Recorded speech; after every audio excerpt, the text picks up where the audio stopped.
We're about to live react to Gnostic Informant live stream with Dr. Robert Price. Is mythicism making a comeback? After this short intro. See you guys in a minute.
What's up, guys? Adam Green, No More News. It is Thursday, May 15th, 2025. Very impromptu breaking stream.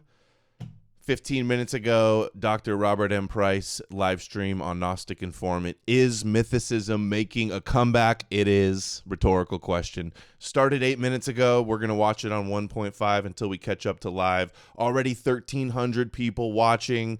Huge moment. Dr. Robert Price back into the spotlight. Let's go. And we'll cover some other stuff later as well. Uh-oh. Whoa.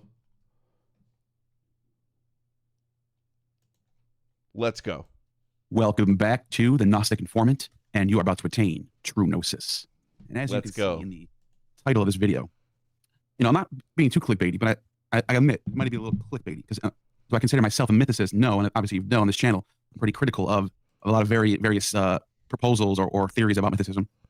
The main one being the idea that there's any evidence for some sort of like older version of Christianity that goes back to Jews that were worshiping an angelic Jesus. Anyways, mythicism is on the march. In academia that I've noticed, some trends that I'm noticing, is two pillars of biblical scholarship sort of being challenged from different angles by different people who don't even know each other. This is all just organically happening. I was watching Bart Ehrman just dropped on Danny Jones as well. Fitting in different areas. Might cover some of that. One of them is that the Old Testament is not that old.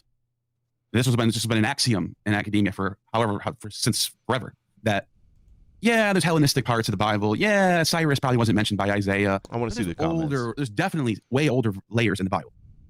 And now people are starting to challenge even that. People are starting to say, well, wait a minute, what about archaizing Hebrew? What about this? What about that? What about the evidence? What about elephantine? So that's one pillar that's been it's in the works. There's a battle right there happening, which is amazing. But the other one is this axiom that no matter what you say about Jesus, whether you think he didn't rise from the dead, you think he was a drug dealer, or you just making stuff up, or you think he was just making stuff up. In nice. the desert. No matter what you say about Jesus, you can't say he didn't exist. You can't say that. That is an axiom in New Testament studies. We just know for sure he existed. You hear this from people like Bart Ehrman, who just kind of laugh at the idea that all scholars agree that Jesus existed. But some of the trends in scholarship that I've been noticing, for example, the Ken Olson, probably 10 years ago now, wrote an article that he thinks the Testimonium Flavianum and Josephus is completely forged, that Josephus never mentioned Jesus ever. Definitely forged. What's funny about that is his critics, Schultz wrote an article in like 2020 criticizing Ken Olsen, saying there's no evidence of this is all nonsense. But even just like, even like the internet, history for atheists will say like this so-called, this Testimonium Flavianum is settled, the passage was a wholesale forgery. And then admit, at the very least, the partial authenticity of the passage. Is if we're already dealing with something that's been messed with, so why would it be insane or completely off limits to go, wait a minute, what if the whole thing's forged? We're all in agreement. All the experts in Josephus who study Josephus, not all of them, I should say, the leading ones, like, Steve Mason, are like, yeah, no, this probably wasn't written by Josephus. It probably might have been, there might have been something there, which is what I think. But whatever this is, it's not the same as what it was. We all agree on there. But for some reason, this idea of Ken Olsen saying, I think the whole thing is forged, that's going too far. Well, now more people in the last couple of years have been agreeing with Ken Olsen. Even people who I never would have thought would agree with Ken Olsen are saying, no, I think he's right. On top of that, Josephus would be the first person outside of the Bible, outside of Christian authors like Clement or Paul's epistles or the Gospels, to mention Jesus, which is going back all the way to the end of the 1st century. And now let's say Ken Olsen's right. What does that bring us now? That brings us into the 2nd century. Pliny the Younger, Suetonius, and Tacitus are the next 3 people to even mention Jesus. And it turns out that there's other academics in other fields who will say stuff like this. This is from Oxford Academic Journal. An application of profile-based method of authorship verification, investigating the authenticity of Pliny the Younger's letter to Trajan. And look, let's just read the abstract. And I'll put the link in the description for you guys to read it for yourself, because I'm not going to read the whole thing now. There it is in the chat. So the would-be earliest after analyzing mention of Jesus, external evidence in favor of and against the authenticity of the letter, a modern stylometric method is applied in order to examine whether internal linguistic evidence allows one to definitely settle the debate. The findings of this analysis tend to contradict received opinion among modern scholars that affirm the authenticity of Pliny's letter and suggest instead the presence of large amounts of interpolation inside the letter. The stylistic behavior is highly different from that of the rest of the book X. Where's all the Bible scholars bringing this up? I didn't know. This is from 2016. This has been out for a long time. Let's go, Enrico. Right, so then now all of a sudden, the first person to mention Jesus outside of Christian text is in the 3rd century. Third decade of the 2nd century. We're in the 120s now with Suetonius and Tacitus. So this is almost an entire century has gone by before anyone mentions a guy who was going around apparently rose from the dead and performed miracles. No one hears about it. No one writes about it. Before anybody mentions Christians at all. And Suetonius, when they talk about it, it's like they've just heard about him for the first time, as if they just heard the gospel legends in the 120s. Now, that still doesn't say anything about mythicism. It just says no one knew about this shit because probably the miracles didn't happen. Probably just some guy and they wrote miracles about him and then they heard about him. Okay, well, what's the evidence then? Then the next evidence, well, we got Paul, we got Ignatius, we got Clement. Well, now you have people like Nina Livesey and others who Derek just had on yesterday. Marcus Vincent, Nina Livesey saying, I think all of Paul's letters are forged. Marcus Vincent is saying, I think the Gospels are all sort of written. I think the first Gospel written by Marcion, first of all, which is weird because that puts it in the 2nd century. And then all the Gospels come after that. And the Gospels are part of the 2nd century. All of a sudden now Paul and the Gospels are being shifted into the 2nd century. And so the Old Testament is getting challenged as being not that old. And their Marcion priority. And now the New Testament is being challenged as being mostly forged, mostly made up, and mostly way after the facts of a century later after Jesus. So all of a sudden, mythicism is back on the table. But it's a lot more simpler mythicism than having to like construct this pre-existing religion that we have no evidence for. It's just simple. They just made this shit up and backdated themselves. So I said enough here. I want to bring on the expert on this who's been writing on this subject probably longer than I've even thought about this stuff. Probably longer than I've been, maybe alive. Without further ado, Dr. Robert M. Price in the house. Let's go. I spoke a lot. I want to let you take the floor on everything I just kind of talked about and get your thoughts on what's going on in the trends in scholarship, your thoughts on Marcus Vincent, your thoughts on Nina Livesey, your thoughts on Josephus and like the historical evidence of Jesus. And is mythicism making a comeback? Well, I've never been too sure who supports it and who doesn't. I'm sure Richard Carrier has been consistent in supporting it, though with some arguments I can't really see. Call out Carrier. It seems to me that you have more openness among scholars to the idea of mythicism than you used to. And I'm thinking, for instance, of the late, great Philip R. Davies, an Old Testament minimalist. And to step back a bit there, Old Testament minimalism, the idea that virtually all of it, whenever it was written, was fictitious. That some of the stuff about King Omri and so forth, the less interesting stuff closer to the present, that may have been based on historical individuals, but David, Solomon, Moses, forget it. The first major minimalist who went beyond that stuff and said that, Abraham, all of these guys did not exist. And this was Thomas L. Thompson. And a lot of his case was based on archaeology. Like there's no real evidence for a united kingdom of Israel and Judah, or that there was a kingdom of Judah. It was mainly a kind of trade system for olive farmers and so on. Even if those places did exist, the 12 tribes definitely didn't exist. Yeah. Like you might have had a Judah and Israel going on, but the whole idea that they're allotted into 12 different sections is not historical. There's no archaeological evidence at all. The sources don't mention this. It's all in the Bible. Plus, like as Albrecht Alt said decades ago, you have to assume that the idea of the 12 tribes being the descendants of 12 sons of a single man, that is just a kind of legal fiction of a common type in the ancient Near East and Eastern Mediterranean, where you would have either sometimes 6, usually 12 tribe confederations, originally independent, who got together as a kind of, around the common care of a central shrine. Each might have had their own god or gods, but they got together with a single federal god. And if it was 12, then each tribe had a charge of the upkeep of the central shrine 1 month out of the year. If it was 6, the alternate months and so on. But the particular names of the tribes, which are not, it's like the disciples in the Gospels, the list of tribal names are not totally consistent. They're different names here and there, marginally in the different mentions. But some of those names are not even personal names. Like Ephraim, it's a plural noun meaning those who live on Mount Ephrath. Or Issachar, it means migrant laborer. Some of them are named for gods worshipped by the tribes, like Gad was the god of good luck. Asher was obviously Asherah, and Zebulon, I'm sure, was Zebul and so forth. So it all said that the whole idea that there were interrelated tribes, that's a legal fiction, and everybody knew it. It's like saying, oh yeah, we're blood brothers now. It's not like a deception or a hoax or something. And it's when I'll hear people say like, oh, my family goes back to the tribe of Gad, and I'm just like, how do you know this? Like, somebody in 1890 just decided we're Gad, and then they wrote that down, and then that goes from family to family, and then all of a sudden it's a family thing that we've always passed this down. We've always known. Like, and why not? It's all right if people don't care. I'm just saying, but it's not something historians should accept. It's like accepting Santa Claus. And I'm a big fan of Santa. I even look like Santa. But that doesn't mean I think there was the real Santa Claus of the North Pole and so forth. Well, I've gone far afield here, but what Thompson did was to say, yeah, let's face it, the stuff is not historical. Well, even critical scholars in the mainstream for about a decade said, oh, no, wait a minute. There was an Abraham, there was a David and all that stuff. But as he and others began to produce more evidence and more arguments, things changed. Like poor Thompson was making his living for a decade painting houses. He couldn't get a teaching job anyplace because they thought he was a nut. But in about 10 years, people said, this guy was right. We're going to catch hell for saying this, but he's right. It's all fictional. And now about being right. The Greeks would do this too. The Greeks would say, we're Herculean. My descendants go back to Hercules.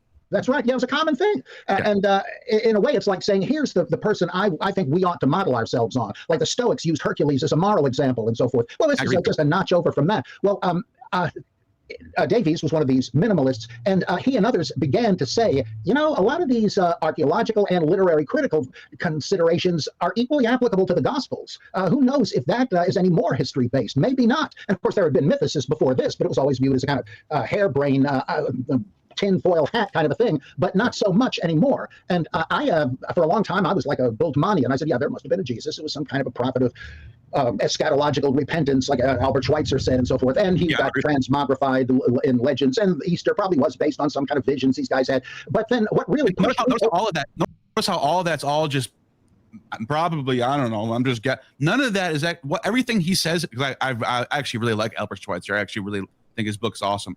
But I don't agree with a lot of things he says. I think it's outdated. Your master said $5. This mind control is very bad on people. I showed my father you and told him about your stuff with the right arguments, and he said he wasn't interested. Then I kept my distance, and he screams at me to look up Christopher Langan, a fraud for SIP. Yeah, the smartest man in the world says God is real. That's an argument that convinces people. And he may have been not what you think. You. We got to have the guts to be real. TTS is open. To face that if it's true. I'll get the link in the idea live that chat there here. was no Jesus. Well, it seems to me that becomes more and more likely, almost inevitable, when you look at further scholarship by Thomas L. Brody and John Dominic Crossan, though he doesn't come to this final conclusion, but several others that say, it's odd how closely every story in the Gospels is to some Old Testament story. Sometimes the elements are reshuffled, but that gets into mimesis and all that stuff that Dennis MacDonald comes up with. And I made a list of this and did an article about it called New Testament narrative as Old Testament midrash. And I said, there are some highly unlikely arguments, but in my judgment, you can point out very plausible Old Testament bases for every gospel narrative and plenty in Acts. Now, you got to ask yourself, midrash. What's more plausible? That's what he called that a lot of astonishing miracles happen. That's what I always say. Really a Superman? Or that people rewrote well-known holy stories on behalf of a new figurehead. Well, that you don't have a time machine. You weren't there. You don't know what happened.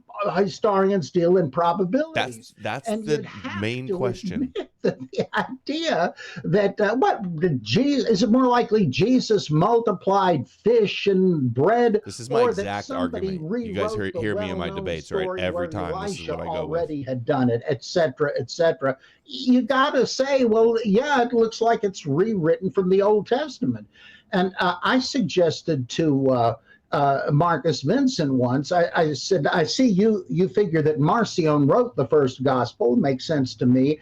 My guess is that the origin of all the gospel stories come from Marcion, who rejected the Old Testament, not as pernicious, not as if it was the satanic Bible or something, but that it's just not Christian. It doesn't predict Jesus. Don't co-opt the Jewish scripture.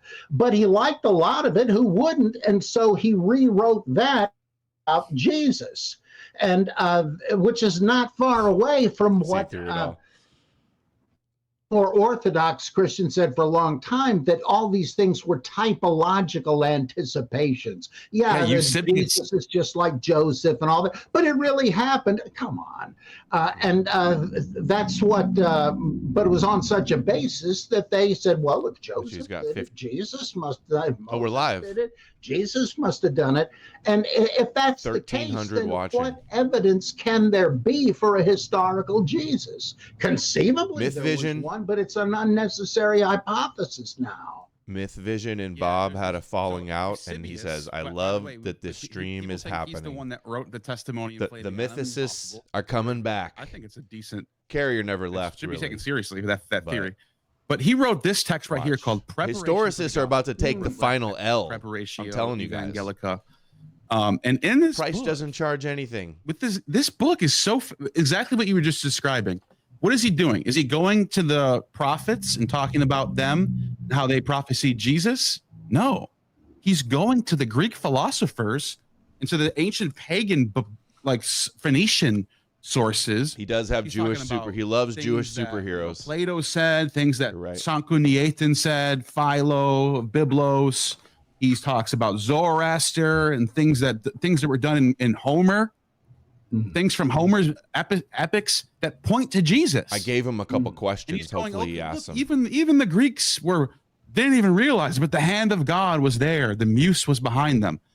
It's like, what happened to this mentality? And the reason why this mentality existed, and by the way, he's not alone in this.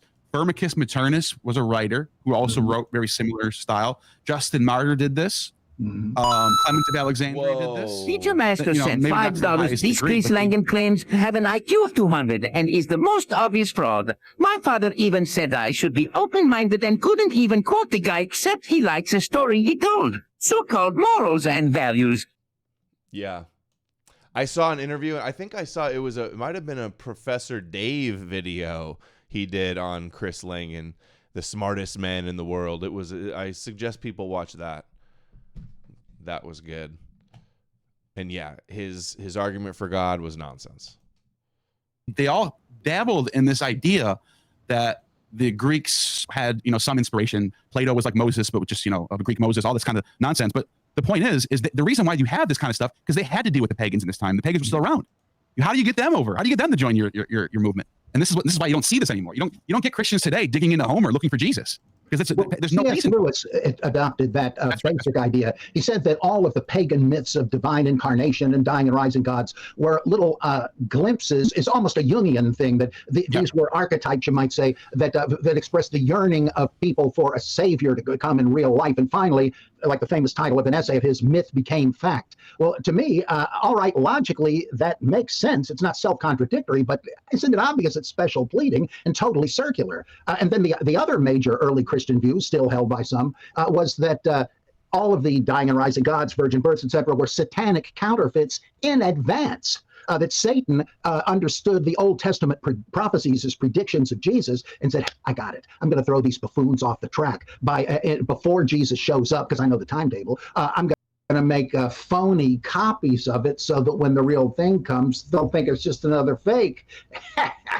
Yeah. Well, that one thing a popular idea. never seem to realize is you are admitting that the other dying and rising gods are pre-Christian. And by the way, not only say, oh no, they're borrowed. It's an important point. Not only that, before Christianity even existed, there were Jews in Alexandria. Philo's one of them, and Aristobulus, Artapanus.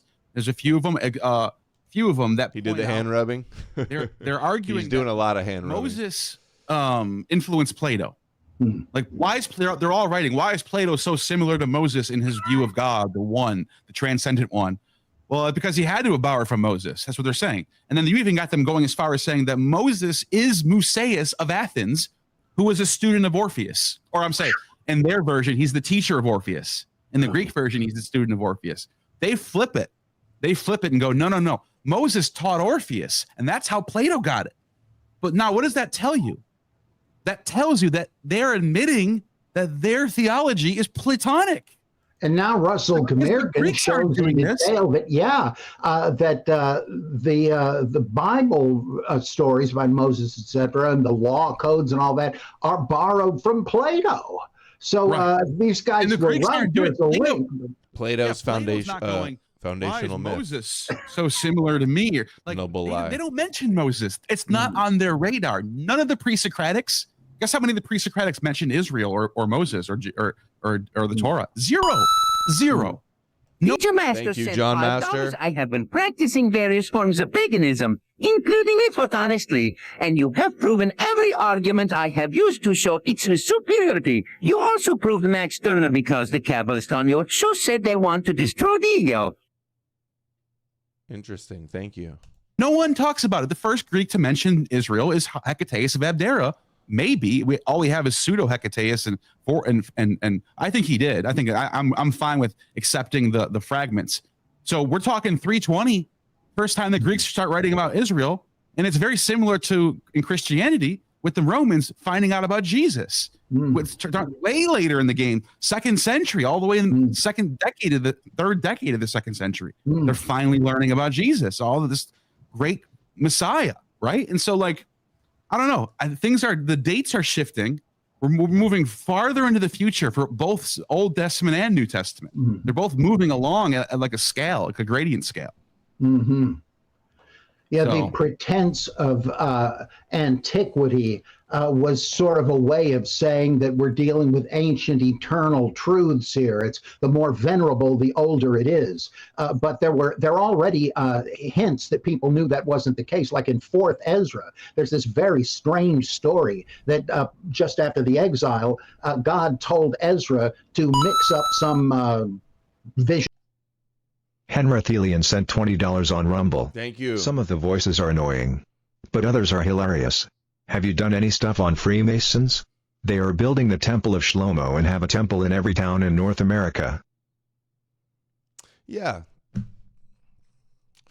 Focus has been more religion, not so much Freemason, but I have in the past. And would be happy to in the future. Missionary drink. Who do you suggest is Freemason expert I should listen to? And gulp it down, and he would be divinely inspired to replace the Tanakh, which had been totally destroyed during the exile. What a claim. And so that all through the night he's dictating and okay, there's the whole thing, plus another 70 books, like pseudepigraphical books, only for the elite and so forth. Now, what's the point of a story like that? You're admitting that scripture was completely destroyed. Well, what they're doing is winking and telling you that none of this stuff existed before the exile. It was all written later. What's so fascinating about that is in Plato himself, in the Republic, where he explains, if you want people to really honor the laws, you have to make them think that it's so ancient that it goes all the way back to the gods and the heroes, and it was passed down, and it's so holy that, and like he explains this whole thing of antiquity is important for like most of these theologians because, and like I can see a Platonist, I can see 2nd, 3rd century AD Platonist looking at like what the Jews have in their established canon and being kind of jealous, going these people believe that they got these like Moses and Abraham and this is antiquity. This is going back into the times way before Rome even existed. And like, what do they have? They have Homer. They have all these poets, but I can see them almost being like, they got it figured. Like these guys have an antiquity going on. But like that actually, to me, in an evolutionary sense, I think people ask, how did Christianity win out? Well, I don't know if you can say won out. I think it adapts to the other cultures that are winning out at the same time, which is Middle Platonism and Neoplatonism. And the Platonists aren't really concerned with being dogmatic about myths, whereas Christians are concerned about being dogmatic about their myths. You have to believe there's a Trinity. You have to believe he rose and died. You have to believe Adam and Eve. And that's like, that's their central, they push that forward, where the Platonists are more concerned with philosophy, ethics, arete, virtue, and being pious, and all those things that the Christians also adopt. But you can see how both of them win out, and they both get what they want. The Platonists get what they want because their philosophy ends up being the dominant philosophy of Western civilization all the way until today. Let's talk about mythicism. And the Christians get what they want because their myths are the ones that everyone believes in. So they all win. Nobody lost. Everyone won. If you think about it in that sense, it's like just evolution. Pagan gods lost. Those were the survival of the fittest. It was those two things. And it's advantageous to confuse them together, as when people today say, oh, well, the Judeo-Christian ethic and so forth, that's the basis of our laws. No, it's not. It's Roman law and English common law. There's no democracy in the Bible. There's no idea of free speech. Lying Christian nationalist. It's not incompatible with it, but those things are the result of the Enlightenment, in turn based on classical culture. But people solidly believe, oh yeah, this is biblical stuff. Thanks to lying Christians. I don't know. Anyways, I want to do a couple super chats that we have just to catch up. And let's keep going with this conversation. And these are good super chats. Derek from Myth Vision Podcast. Oh, let's go. Says, good to see Dr. Price with Neil. He's the most fun scholar I've ever interviewed. Hopefully soon we're going to be back recording with Bob. Love you both. Oh, that super chat. He's going to cry. Yeah. Good to be back in the fellowship. In the fellowship. Back in the brothel. Hallelujah. Brothel. You're the arch brothel priest. What? Anyways, Elwa Sabao says, any verses you think are smoking guns for mythicism in prophecy Old Testament? Oh, this reminds me of something. Do you have anything? I got something right away for this. You want to think? Lamentations is what he's going to say. Can I pull? I actually was going to bring this up anyway. So here, let me show you what I got real quick. I actually had this prepared for you. I want to get your thoughts on it. But this is a great question. Oh, I know. Super chat. I know. So this is from Cross Bible, obviously. Psalm 40, that's in Hebrews. Now, this is from Lamentations, what I would say. Chapter 4, verse 20. So, okay, let me give you a little rundown of what's going on for Lamentations. Lamentations is supposedly written by Jeremiah in Babylon, weeping over what just happened. Why are we in Babylon? Why are we back in Jerusalem? Why is God doing this? Now, what he says in this chapter, I've never noticed until recently. And I was doing some research on something completely unrelated, and I stumbled on this and put it in my mythicism folder, because I was like, this actually supports mythicism. Mysticism folder confirmed. And the reason why is, let me just read it first and then I'll explain. So I have the group over Greek over here, pneuma, right? That means Holy Spirit. And then you have over here in the Hebrew, ruach, which is also the word for breath, wind, Holy Spirit in Hebrew, or spirit, I should say. And pneuma also has the same exact translation as ruach. It means breath, spirit, or wind. So it's hard to tell which one comes from where, but this concept goes back to the pre-Socratics. This doesn't. This is a biblical term. This goes back to the pre-Socratics. So this concept might be from the Greeks. It might be from the Persians. I saw that. Need more Amalek. Whatever you just deleted there. That's funny.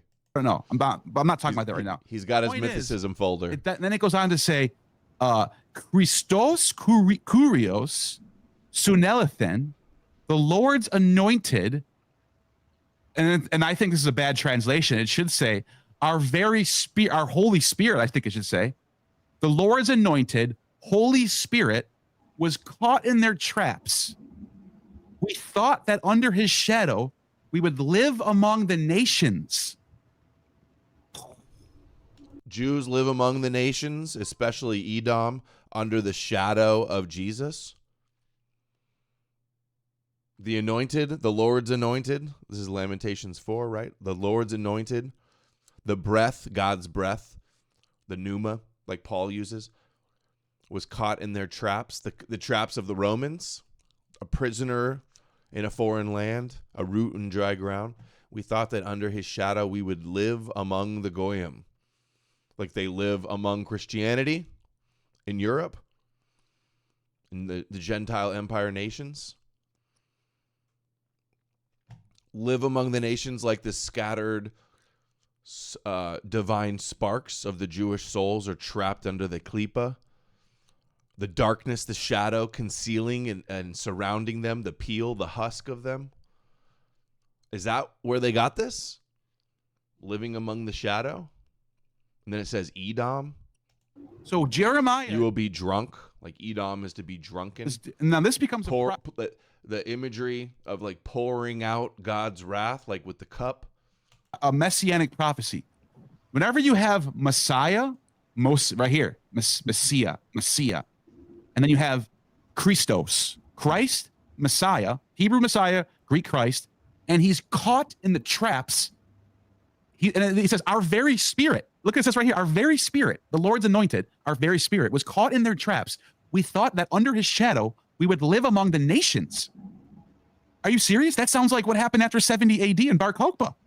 The temple gets destroyed, okay, in 70 AD, and then they they're still alive after that for a little bit longer, and then Bar Kokhba is like the nail in the coffin, and then what?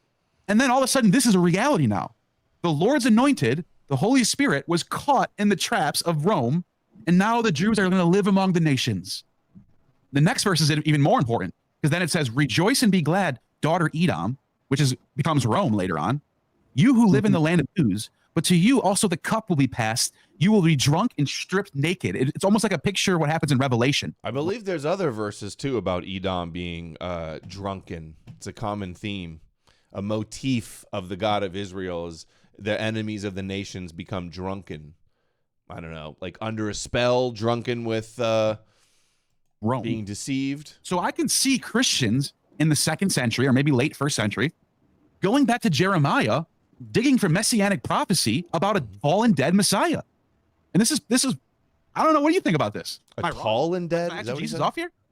Well, would they have recognized this as corresponding to something they already believed about Jesus, or would this be one of the things that led them to conceptualize Jesus? That's the latter, obviously. Depending on how so if you're going to take a position that you don't think the latter existed, then the way to explain this would be that they're constructing a crucified Messiah from Jeremiah and Isaiah.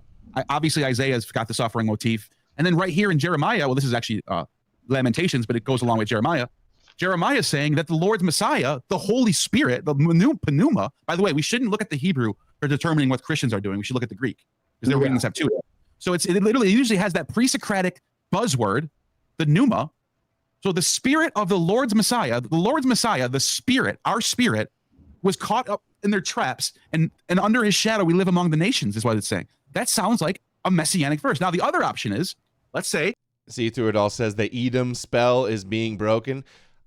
My video of the compilation of the rabbis talking about destroying Edom that got millions of views, it starts off with the very first clip with Neil talking and asking Tovia Singer a question. So he's seen the video. He's Edom-pilled. Jesus did exist. The other way you explain this is, well, he got crucified and he didn't save us. So how the hell does that make sense? And then you go digging in for prophecy and you go, oh, look what Jeremiah said. Jeremiah said the Lord's anointed will be caught. Oh shit, Jesus, maybe Jesus really was the Messiah. So there, I can see it going both ways, but honestly, I do not think the latter is stronger in any way. I think they're both are possible. Well, it's certainly if we go with the axiom they didn't exist though, and then we go with like Nina Livesey saying Paul is later, then you end up looking at verses like this in that light. That's what I'm saying. Depends on what you're using in the axiom. The fact that you have the Lord's anointed, I think, why did Matthew think that Hosea 11:1 was about Jesus? Out of Egypt I have called my son. He knew that was about the Exodus. The guy was very educated. He knew 3 languages, as you can tell from his He's gospel. reading it midrashically. He knew that wasn't the original meaning, but it was like, come on. They ignore the context. You can find hidden messages. And what would have tipped them off? Well, in Hosea, it was my son. Hey, we say Jesus was the son of God, so he must have been in Egypt. Well, here, it would be the same sort of thing. What's this? The Lord's anointed was taken. I have a part for my book where I talk about all of the sons and how they basically just thought anything that's called son, firstborn son, they could read the scriptures, and wherever they found it, that's about Jesus. That's about God's son. That's about the Son of Man. That's the way they did it. And lots of terms like that, like rod, son, servant, anointed. Messiah, Son of Man. What else did I say? Did I say rod, scepter, branch? That's the other big one. Branch. Anything that's talking about the branch of David, they interpreted that as messianic, creating their story like a big Bible code puzzle.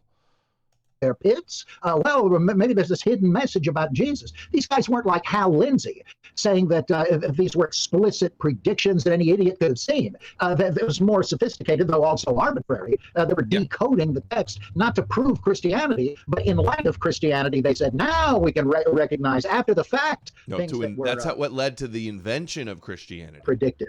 And by the way, if anyone out there, because I've seen people do this, but they push back on in the idea of like digging into Old Testament and like looking for what could be taken as prophecy for Christ. Like they'll go, no, that's wrong. Jeremiah was talking about Babylon and he was talking about one specific thing. And that's the context of this verse. And everyone, like, as if a thousand years, I'm just going to say 400 years goes by, however old Jeremiah is by the time the Gospels are being written, half a century or half a millennium later, all of a sudden people are going to read it differently.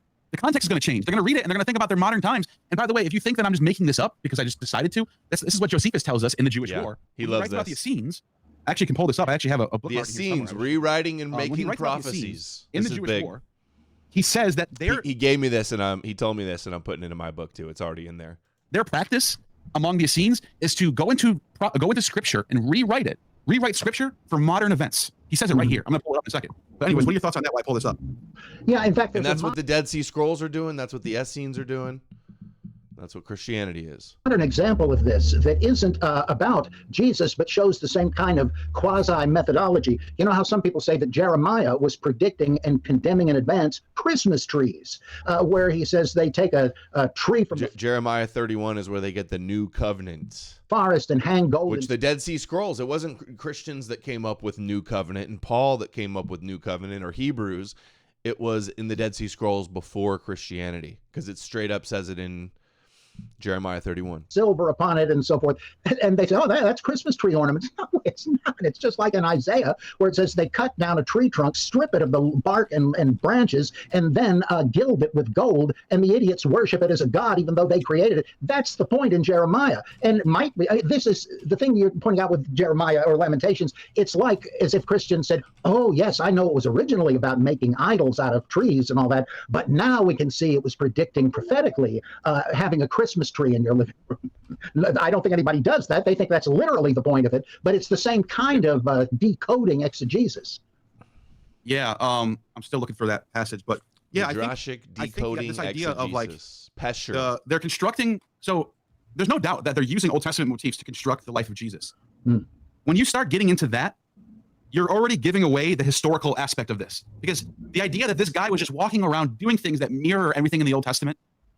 Right, see through it all. Did I say servant, branch, servant, anointed, rod, scepter, son of man? I'll just pull up the page. It's bizarre to think that that's how history works, and that no one noticed it. For example, like the idea that there's the trial going on, and it's almost mimicking what happens on Yom Kippur, where they let one goat out and they sacrifice the other lamb or goat, whatever it is, in the temple area as the salvation, right? And the sin offering gets sent out in the wilderness, the sinful one, the Azazel, right? Well, Jesus and Barabbas is like yeah, Barabbas. In Barabbas, is it really Barabbas? Why does he call it Barabbas? I thought it was Barabbas. A metaphor of that. It's analogous to that. And you think people are just going to sit around and go, wait a minute, why are we reenacting Yom Kippur for these two people on trial? Like no one's just going to go along with that. They're not like robots. They're people with free will. So it's like you have to, at some point, you have to at least go, well, if they're using all the Old Testament motifs and applying to Jesus, then is this history at all? Or is this all just reconstruction of the Old Testament? No, of course not. Yeah, in John Dominic Crossan's book, my favorite book by him, The Cross That Spoke, but also in one of his other ones about Jesus explicitly, he does an amazing job of showing the importance of the whole scapegoat ritual that you're talking about, and how the cross that spoke to the so-called testimonia, the constantly quoted Old Testament passages taken out of context as prophecies, like in the Epistle of Barnabas, for example, but elsewhere as well. The one he just mentioned. Says, all these details we see in the Gospels reflect the details of the scapegoat ritual. And I kept waiting for Crossan to say, you see, this, well, in fact, in the book about, I think, Who Killed Jesus, he says, you see what's going on here? prophecy is being made into history. Well, that's what he does in more detail in The Cross That Spoke, and I kept waiting for him to say, you see, the whole thing is midrash. It's a story constructed out of bits and pieces that meant something else originally, and they knew that. They weren't lying about it. They just figured, oh, we've got the scoop. But he never goes that far because he wants a historical Jesus. And they're adding in other motifs. I mean, it is a lie, though. Surrounding cultures, whether it be Egyptian, Syrian. Oh, yeah. Somebody at some point sold it as true. That's where it was a lie. Or you got a midrash, Greek stuff, or like Dionysian elements in John or Mark, and they're constructing a pretty much a masterpiece of mythology using Old Testament motifs and surrounding Greco-Roman motifs. It's really well done. But at the end of the day, it's not history anymore. Once you start doing that, you're not writing history anymore. The Greek Alexander romance probably has a lot of things that happened. He did travel to the east. He did defeat Darius. He did fight with the Indians. But a lot of the major things that happened in the Greek Alexander romance is myth. He didn't fly up into the sky and meet a dragon. He didn't jump. He didn't take a sip. But Barnabas, I'm looking at my highlights in The Cross That Spoke, John Dominic Crossan. The Barnabas verses show so obviously that it's a midrash. Like, I have given my back to scourges. He quotes Isaiah 50:6-7. It says also from that same verse in Isaiah, I have set my face as a solid rock, straight from Isaiah. They constructed, and it says right here, based on what be termed midrashim. He calls it page 122. The Gospel of Peter, same thing. It's probably an early version. Of water that gave him eternal life, or whatever the hell that happened in that passage. There's all this mythology happening to Alexander the Great. And by the way, in the Alexander the Great romance, those are motifs that already predate Alexander. For example, his birth of the serpent of Zeus, or Serapis coming in the form of or Ammon coming in the form, who's Zeus, by the way. Ammon Zeus comes in the form of a dragon and impregnates Olympias. Well, what happens with the birth of Zagreus? Zeus, in the form of a dragon, impregnates Persephone. So like he's getting the same treatment Jesus gets. Yeah. Really long time on one super chat. Acting like everything that happens in the romance is history. They don't treat it move on to the next question, bro. But yeah, make way more money. Oh yeah, I found that 1,500 watching. The next super chat. Thank you for the super chat, Elwa. There we go. So this is what they say about the Essenes. This is Josephus, Jewish War, Book 2, Chapter 8, and he says their doctrine is this: the bodies are corruptible, and that matter they are made of is not permanent, but the souls are immortal, continue forever. That's Platonism. That's Orphics, Platonism, Pythagoreanism. That's Greek. The body, the incorruptible soul is Platonism. That's Middle Platonism. Anyways, so we're off the bat. The Essenes have the Middle Platonist doctrine of the incorruptible soul, and then it says, I'm gonna skip ahead a little bit. It says these are the divine doctrines of the Essenes, which lay unavoidable bait for such who have the Essenes and the Dead Sea Scrolls have Platonic them who stuff. Undertake to foretell things to come. So let me rephrase that. There are those among them who prophesy the future by reading the holy books and using several sorts of purifications and being perpetual conservant in the discourses of the prophets. And it is but seldom that they miss in their predictions. That means they're going back into Isaiah, the prophets. He says it specifically. They're going back into Isaiah, they're going back into Jeremiah, and they're going back into Micah, and they're prophesying the future, like Revelation. Through books. Book of or John's through gospel, writings, like whatever. too. That's an Essene tradition right there. And they believe in Platonism, the incorruptibility of the soul. So you already have a proto-Christian and like the first Adam, the primal Adam. Yeah. They lived in a world where they weren't trying to dissect all the different influences and keep them hermetically sealed off from one another. It's not just some kind of modern bias that posits syncretism, that though this is Hellenistic and this is Jewish. Well, yeah, what of it? They lived in a world where those things were all intermixing. Hellenistic Judaism. And, that's true. The fact that it's not history and you can reveal it as fiction, to me, that makes the Bible so much more fascinating and great literarily. When people say, "Oh, you're debunking the Bible," I say, "No. I am the defender." He's in awe of the deception. I am the champion of the Bible. You're straitjacketing it. And I will not allow people to say that I'm anti-Bible. I love it. So Paul was the apostle to the Gentiles. I love this stuff. So at some point, speaking of pagan influence, the Jews told Gentiles that it was real and Jesus really existed. He really was killed by Pilate. He was really here in the flesh. If you don't believe he came in the flesh, you are Antichrist. At some point, that's what was imposed. And it was targeting, this version was targeting Gentiles. Who made it up and why? What was their motive? What was their intent for this Messiah? They're here like glazing how amazing the deception is. Chat says, do you think pagans influence Christ? I'll let you take that away. Well, that depends on whether Jesus was a cynic-like sage, as some think, because the closest parallels to the uniquely Jesus sayings in the Gospels, like giving up all your possessions to the poor and assuming the itinerant life. The only other people we know of who did that were the cynics, and we know that they were that Christian itinerant apostles were often confused with cynics, and that there were people going back and forth between the two movements.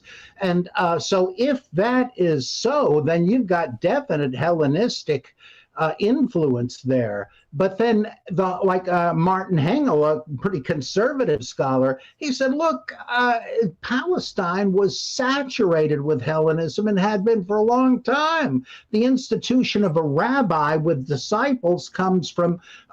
even some of the Dead Sea Scrolls had Greek influences, and books, text in the Dead Sea Scrolls found written in Greek also.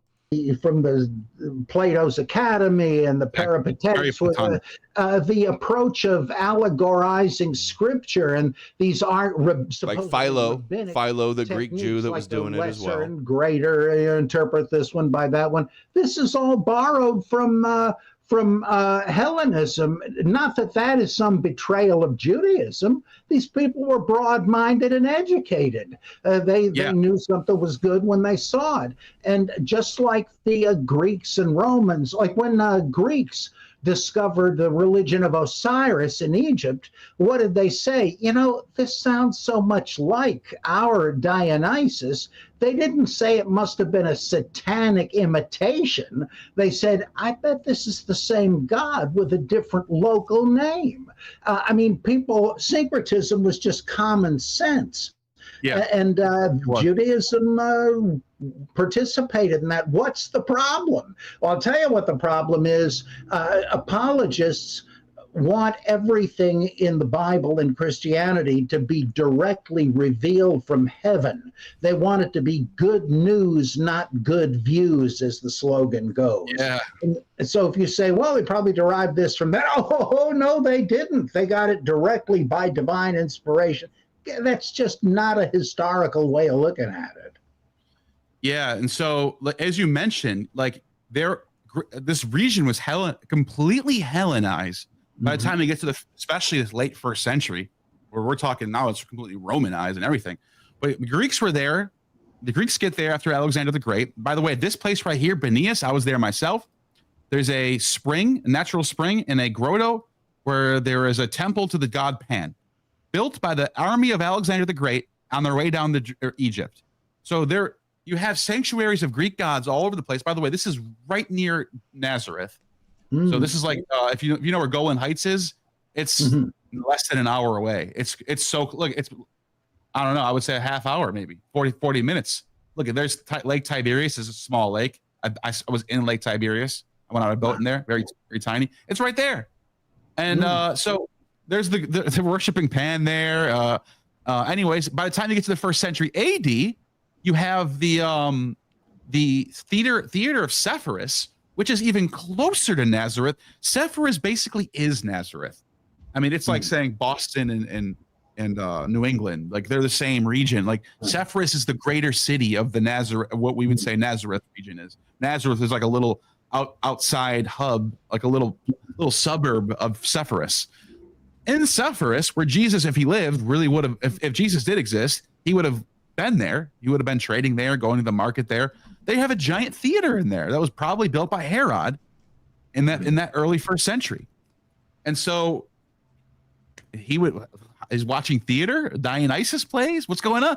Like whoever's living in that region would be Hellenized. So this idea that they're like blocked off from the rest of the Mediterranean world is some completely nonsense. And as you pointed out, like whenever they're not doing mimesis for the Old Testament, it's almost like every chance they get, they're doing mimesis of something else, something from Euripides. Quotes like "Don't kick against the goads." That's Paul says that. That's in the Bacchae.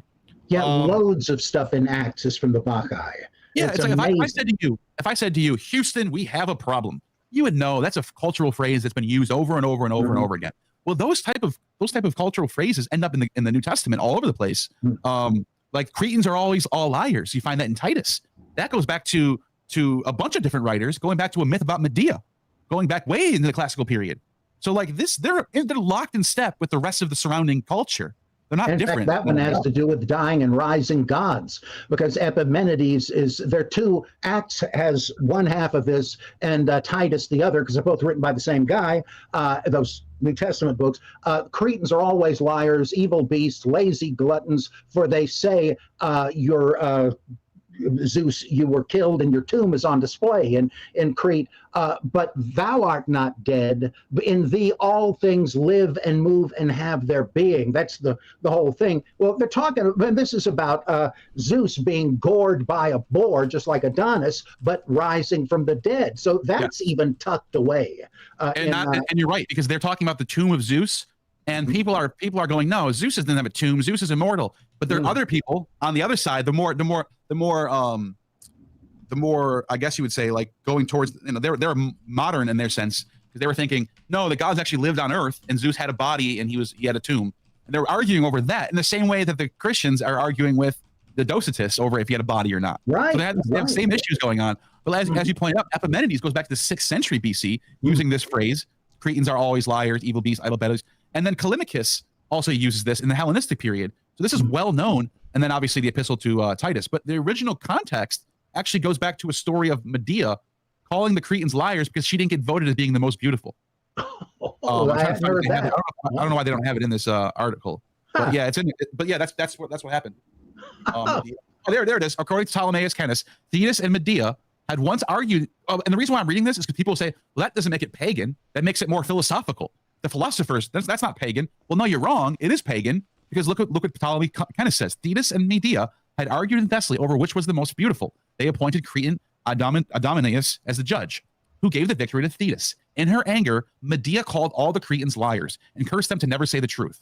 So the idea that, this isn't pagan because it's just the philosophers that are saying this. No, the pagans or the philosophers are citing a pagan myth about Medea and Thetis, the goddess of justice. So it always goes back to the pagans in some way. Yeah. Anyways. Nor would these people have denied it. They weren't fundamentalist apologists. Right.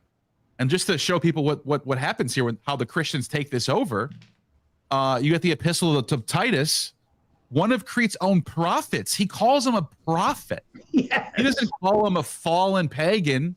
He calls him a prophet. Yeah. A guy who has the ability to predict the future. Cretans are always liars, evil brutes, idle bellies. And he has surely told the truth. He didn't call him a pagan liar that was following false gods. For this reason, correctly, this sternly, that they may sound in faith instead of paying attention to Jewish fables. That sounds Marcion, right? That sounds Marcionite, right? Yeah. And to commandments of people who turn their backs on the truth. And then it says in Clement of Alexandria, then he uses it. In his epistle to Titus, Apostle Paul warns us, Titus, that Cretans don't believe in the one truth of Christianity because Cretans are always liars. Now, wait a minute. Does that mean Medea is canonized in Christianity?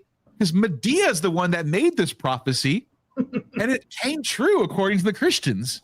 So how is that not a pagan roots of something? You know what I'm saying? Like, she's the one that made this up, and the Christians are like, yeah, Medea was spot on.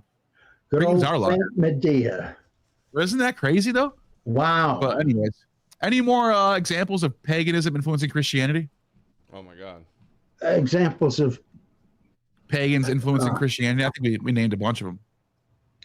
Well, in my opinion, the story of the holy women coming to the tomb of Jesus with all the unguents and spices to preserve the body and finding it empty. And then depending on which gospel, Jesus greets them alive, like in John and Matthew.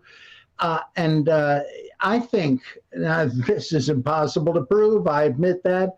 I think originally, before things were reshuffled, remember how in, I think, what is it, chapter 14 of Mark, an unnamed woman, presumably it's Mary Magdalene, but the name's not there. She anoints Jesus, and some present say, what a waste. Isn't it our practice to sell goods like this and give the money to the poor? And Jesus says, get off her back.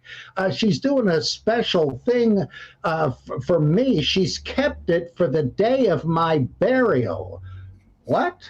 Well, my guess is that immediately preceded the crucifixion. Well, it practically does here. I mean, you have the trial narrative between the two, but that the women do bring the anointing materials on Easter morning and find the body of Jesus and do anoint him, whereupon he rises from the dead. And the male disciples would have been there saying, you're wasting your time and you're wasting this money. And to their great surprise, he rises from the dead. And I think this is the way it originally read, because it's a parallel that way to Isis and Nephthys approaching the slain body of Osiris, anointing it, which raises him from the dead. It seems to me that that's that is a major pagan influence. Now, admittedly, it's speculative. We don't have a time machine, but I think that it's too much of a coincidence, the association of these elements. So I'd say that is a major pagan. Well, also you pointed out something about the women weeping over the death of Jesus, and sometimes it's two, depending on what gospel it is. There's two women at the tomb, Mary and Martha, or something, some other description of Salome, or whatever it is. But the point is, you get that is a very common motif in myths about Osiris, Adonis, and Attis. Yeah. So you have the women, whether it's Venus, or Aphrodite, weeping over the dead Adonis, and then Persephone also weeping over Adonis. Two women. You have two goddesses mourning over Adonis, and then you have in the Osiris, you have her sister Nephthys and Isis.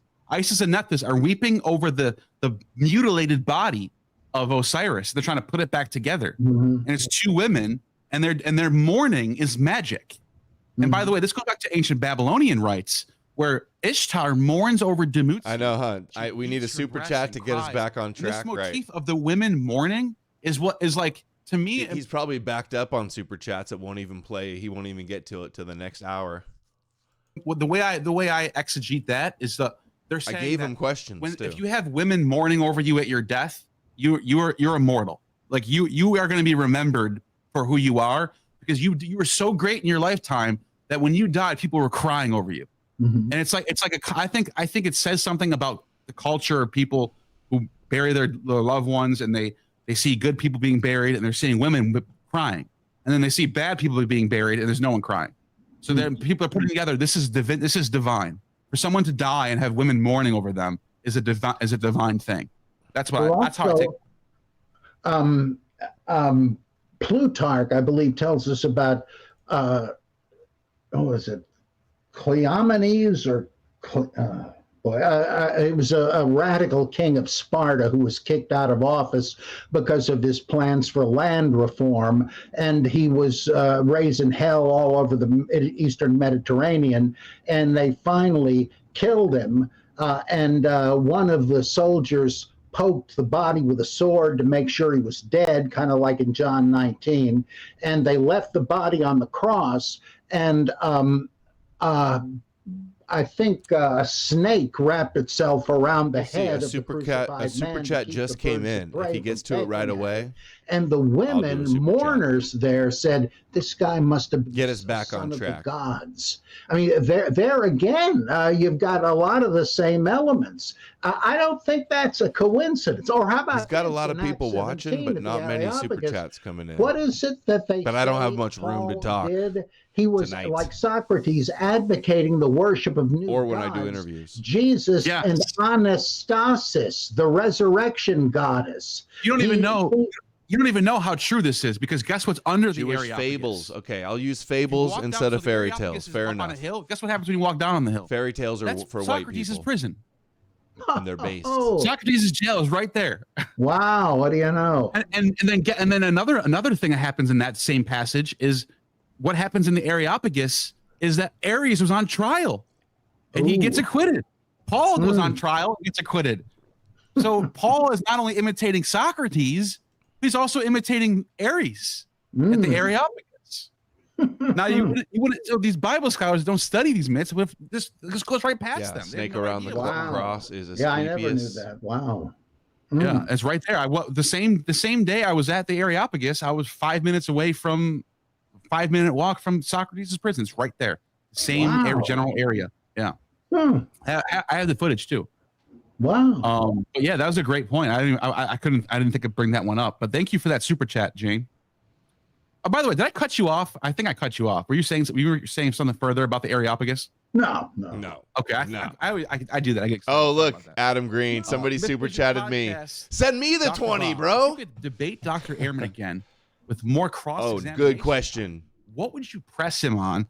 Highlight your issues with this take. Great question. Based John Wild. One thing I point out the circularity of his reasoning when he says that should have sent me the 20 though. Time from the supposed death date of Jesus for. Or you could have done that for 5, but I'm sure you're a fan. He's having one. You could support him too. Was there a death of Jesus? What was there? I don't even know who John Wild is. The whole thing. If there wasn't a Jesus, he's simply assuming that there was, and that he was a dateable figure.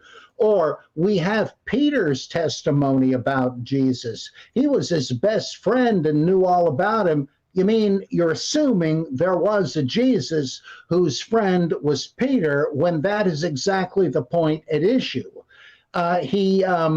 It says, well, we've got Q and these other pre-gospel sources. Hey, wait a minute. We don't know that. Those are simply heuristic models. Watch Robert Price talk trash how about the me. Different sources of the gospels were combined. You can't use them as settled evidence for something else. $20. I sent that super chat on YouTube. Okay, so here's your cut. To him that thanks for my he cut, says bro. that there are similarities between the Old Testament. I wonder what Price is going to say. Jesus, I interviewed Price a few years ago. That doesn't mean the stuff didn't happen. It just was sort of made to look a little more like the Elijah stories and so on. And my objection was, if you take away $20 to get it read, First Kings, etc., you got nothing left. Illiterate Abel, come on. Looks like illiterate. From there. Don't know how to read. And he said, "Oh well, no, I'm not saying that." But in fact, he was in the book. I was quoting him accurately. When he said that there were no ancient novels in which the hero was crucified, the woman was buried alive accidentally and rescued by two. I would be a little more on topic, I think. Such novels. Yes, there were. I can give you the editor's name and the title of the collection where you can read Is them mythicism making a comeback? I could have. Or that mythicists are saying that all the passages I'd go off. that seem to refer to there we go. Like Marcion priority. That's a good question. That was kind of my question. That when mythicists say, well, these are interpolations, they're only saying it because they have to get rid of the evidence. But in fact, every one of these, and I went the through Abraham all Matrix of them, sent $5 on Rumble. Here's some interview shekels. Thank you, Abraham Matrix. Love the name. So on. He just didn't answer any of this stuff. He just laughed it off. He was unaware that some people thought that Paul didn't write Galatians. He literally was laughing at that one and said Rudolf Steck, one of Karl Barth's professors, believed that. A lot of people. And he just didn't know what he was talking about. That's one thing about Barth and some other mainstream scholars that remind me of Barth, is they have this impression that the scholarly consensus is just the people they run with and the circles they agree with. And the thing about Bible scholars, there's so many of them, There's so many, like you go all the way to the you know, fundamentalist scholars that believe in, you know, like the Noah's Ark is in Armenia, all the way down to the minimalists of the Copenhagen Society, Copenhagen seminar, who to think like, no, the Bible's Hellenistic and Jesus probably barely even existed, that type of stuff. And in between, there's so many groups and circles, and there's different journals, different hosting events, and different people doing different things. They forget that there's other like areas of scholarship that don't agree with everything they're saying, and they have this impression that what they perceive to be the scholarly consensus is true, even though there's a lot of times there's a lot of opposition. I wonder how long they're going to go. And we can see why that is. Their chat is like not lit. Our chat's way more lit. Professional, you guys are way more based in their chat. To maintain their position, make it impossible for anybody that dissents. Not to hate, but like, I haven't seen like hardly any good comments, any good talk or discourse in the comments. In the same way, in the live chat here, flat out admitted that if anybody tried to apply for a job at UNC who was a mythicist, they dismissed him out of hand.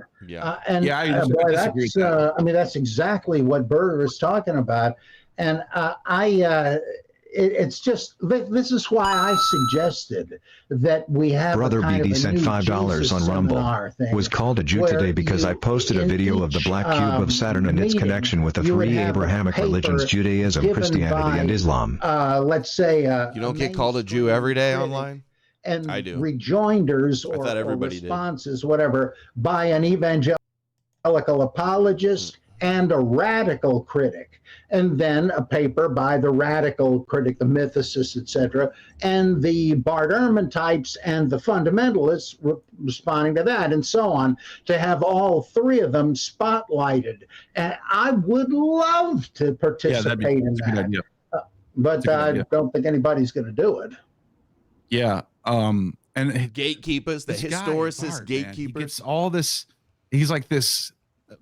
To people online, it seems they think this is like the leading academic of our time when it comes to like the Bible or even just like anything in history. It seems like he gets, but Bart Ehrman says, but it's like, this is someone who gets appeal to Bart Ehrman fallacy, the #1 historical Jesus argument. I was just watching Bart Ehrman earlier today. He's got a new video on Danny Jones. He's got 1 million subscribers, and he talks about all of his college education was all to be an evangelical apologist, pastor. That was his education. He got a apologist, evangelical education. And he hasn't been able to shake it to admit Jesus is a myth. It's a lot of things horribly wrong on so many fronts. I talk about this on my channel a lot. Like, he's good at Greek. He knows a lot of Bible, but his logic and his arguments and his conclusions are off. It's not just a typo, because later in the article he does it again. Simple as that. Like, come on, you got to know stuff like that. And then recently he's a Christian apologist at heart, and he's talking about Semitisms, which I understand that that's a thing that happens in Septuagint. There's certain things that are written in Hebrew that get transliterated into Greek. They don't exist anywhere else in Greek. They only exist in Hebrew. That's a strong argument for why the Hebrew came first. But then he uses an example.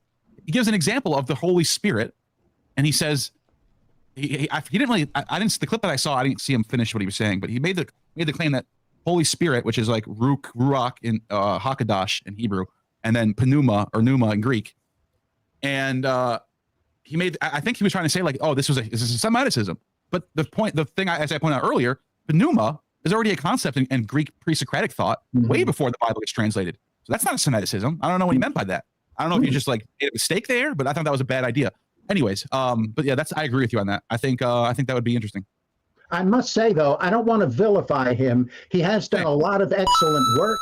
His book, The Optics Prime, sent $5 on Rumble. In the beginning was the Word as a ripoff of the Egyptian god Ptah, who created the universe with sound vibration. Wouldn't doubt it.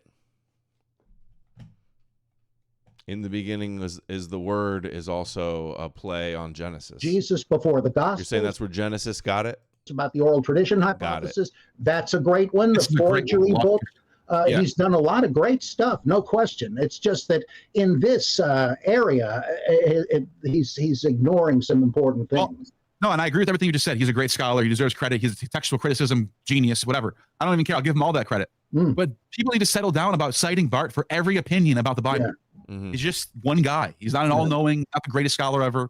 You know, so that's why I criticize him. I criticize him to balance out the. I'm trying to balance out the discourse a little bit. Try to give people to say, look, he's not. This guy's kind of flawed, like all of us. Like we're all flawed, you know. Yeah, I don't want to have heroes and villains in this stuff. There aren't any bad guys. Like William Lane Craig, I tend to discount almost everything he says, but that's because I'm addressing the Howdy, Troggy Trog. But I don't think I'm not going to say, oh, the guy's a con man. Or I'm no mind reader. How can I know that? He's a very learned man. I'm not. He's a real scholar. His breadth of knowledge is great. I just happen to think he's wrong on a whole bunch of stuff, as he does with me. That's the way it goes in the scholarly guild. You don't hate the people that disagree with you. Yeah. Greek informant in the house. Thank you for the super chat. Dr. Bob, would you go as far as to say that Christianity is a Hellenistic religion? I think the Ebionite type of Christianity was probably not, though it was a kind of Gnosticism in its own right. So the Jewish original Christianity was not Hellenistic. It died on the vine, basically. It lasted a few centuries. Because we have Paul's version. Christianity today, I think, is essentially Hellenistic in conceptuality and in many of the stories. And Paul adopted more Hellenism and targeted it for the Gentiles. Athanasius and Arius had Brother B. The mechanics of salvation. Is salvation divinization, where we're absorbed into the energies of God? All of that stuff is definitely Hellenistic, and of course that's no slap against it. So yeah, I think it is. Not that that's a criticism. Why would it be? And I would even go far. Why would you even pretend it was a criticism? It's obviously not. Than what you just said. It's 100% Hellenistic. Yeah. Because even Brother BD sent $2 on Rumble. This unhinged Muslim who called me Jewish said I don't understand. They are just like the Christians. Just like them. Their favorite cope. You don't understand. You don't understand. You're dumb. And the Ebionites are Hellenistic in the sense that Judaism itself is Hellenistic. Final form, or I shouldn't say final form, like the form where things become clear that it's where we have as a Judaism. For example, hearkening to Jonathan Adler definition of Judaism. Judaism is the religion that was enforced by the Maccabees in the 160s. Even though he's a little bit of a cringe boomer, it's good to have the mythicist back. There was a priesthood, there was a Bible, all that stuff. In the spotlight. We all recognize as Judaism starts pretty much then. Which is in the Hellenistic period. Not blackballed from the Hellenistic period. They're adopting guild, the YouTube guild. One of them, Pythagoreanism, things like that.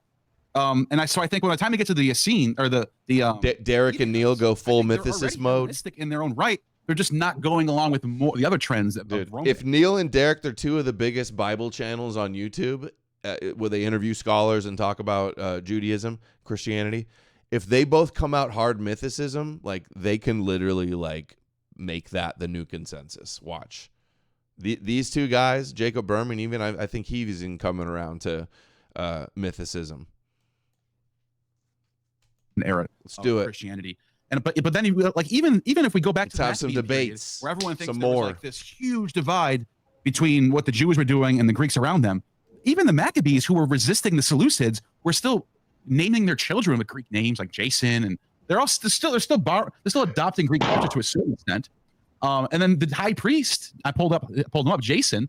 This high priest, his name was Jesus, by the way. I don't know if it says it in here. He changed his name to Jason to be more Hellenized. He was the high priest. Now, the Maccabee books villainize this guy and say he was a Hellenizer and he was bad, and his brother Onias was the good one, the fallen Messiah. I was going to watch this by myself, so I figured might as well just watch it with you guys. I have it set up now where I can just press on and the stream starts. As you can see, the title doesn't match, and I don't have a thumbnail yet. I just went completely spontaneous because I wanted to watch this. Wanted to watch all of it, so might as well. Historically, watch it with my guys and my gals. It's a biased book. And my big mama. On the ground. There's a high priest who becomes high priest, historically, we know this, named Jason, who's adopting Hellenistic ideals and bringing them into Judaism. This is right here. Antiochus by the Romans. Jason was displaced by Menelaus. Their another chat's Hellenizing just like Jew. dull. Like even after Jason, Menelaus. Oh wait, here we go. Becomes the high priest. Like to hear conversation. Robert Price and Gnostic Informant. Dude, you guys are badgering. Don't badger them, guys. Even if they're rejecting it, it's still going back and forth like a tug of war. And like as Neil comes on my show, he's had me on before. We don't got to badger him. On them. We don't got to try to hijack it and make it about me. That's annoying. Is it Hellenistic? I appreciate the thought, but I don't want you guys to be annoying and be like, hey, talk to Adam Green too. Hey, what about Adam Green? They might find that annoying, and then they'll think that I'm annoying. So yeah, it's Hellenistic. We don't gotta later Christians who are already like we don't gotta part troll of this whole world of the Hellenistic period. So yeah, you even have stuff like the synagogue Dura Europa that. Yeah, was that the second? Okay, that wasn't a super chat at least. Judaism to be even more inward looking. Blood Cell, not a super chat. I appreciate it. Hermetically sealed off in the pagans, and there's a mosaic on the floor. But we're so good at badgering, says Eru.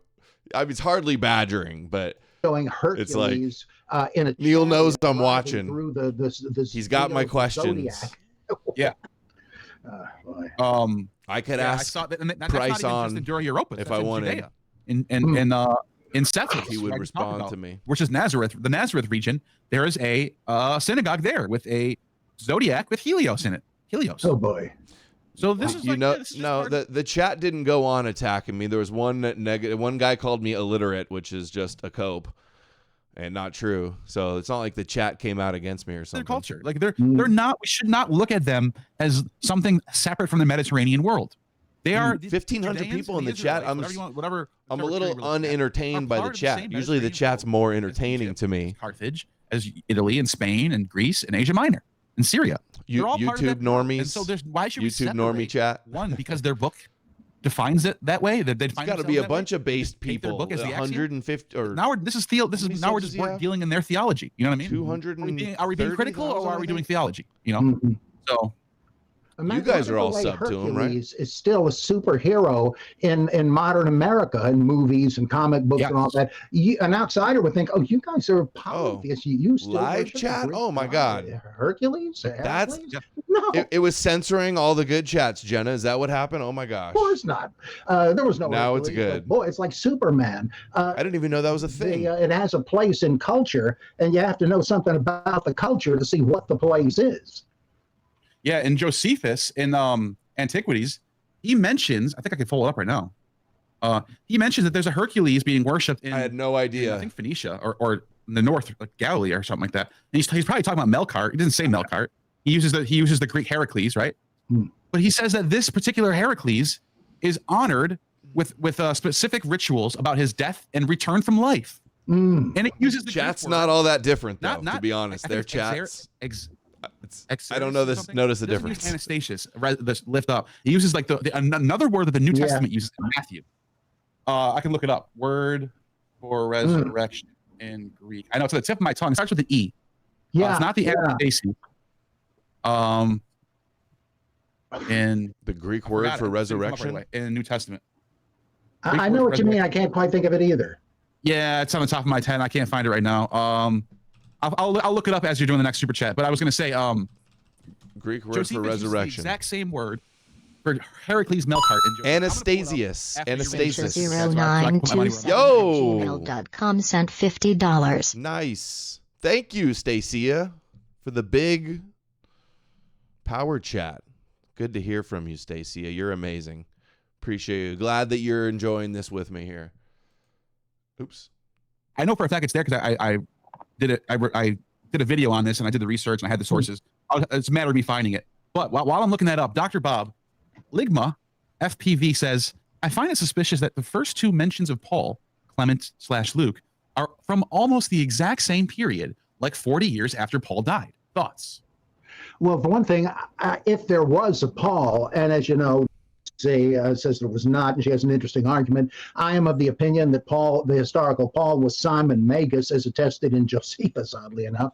But even if you take the biblical Paul, it doesn't say when he died. And the notion that he was put to death by Nero is part and parcel of the apocryphal Acts of Paul, which is utterly legendary.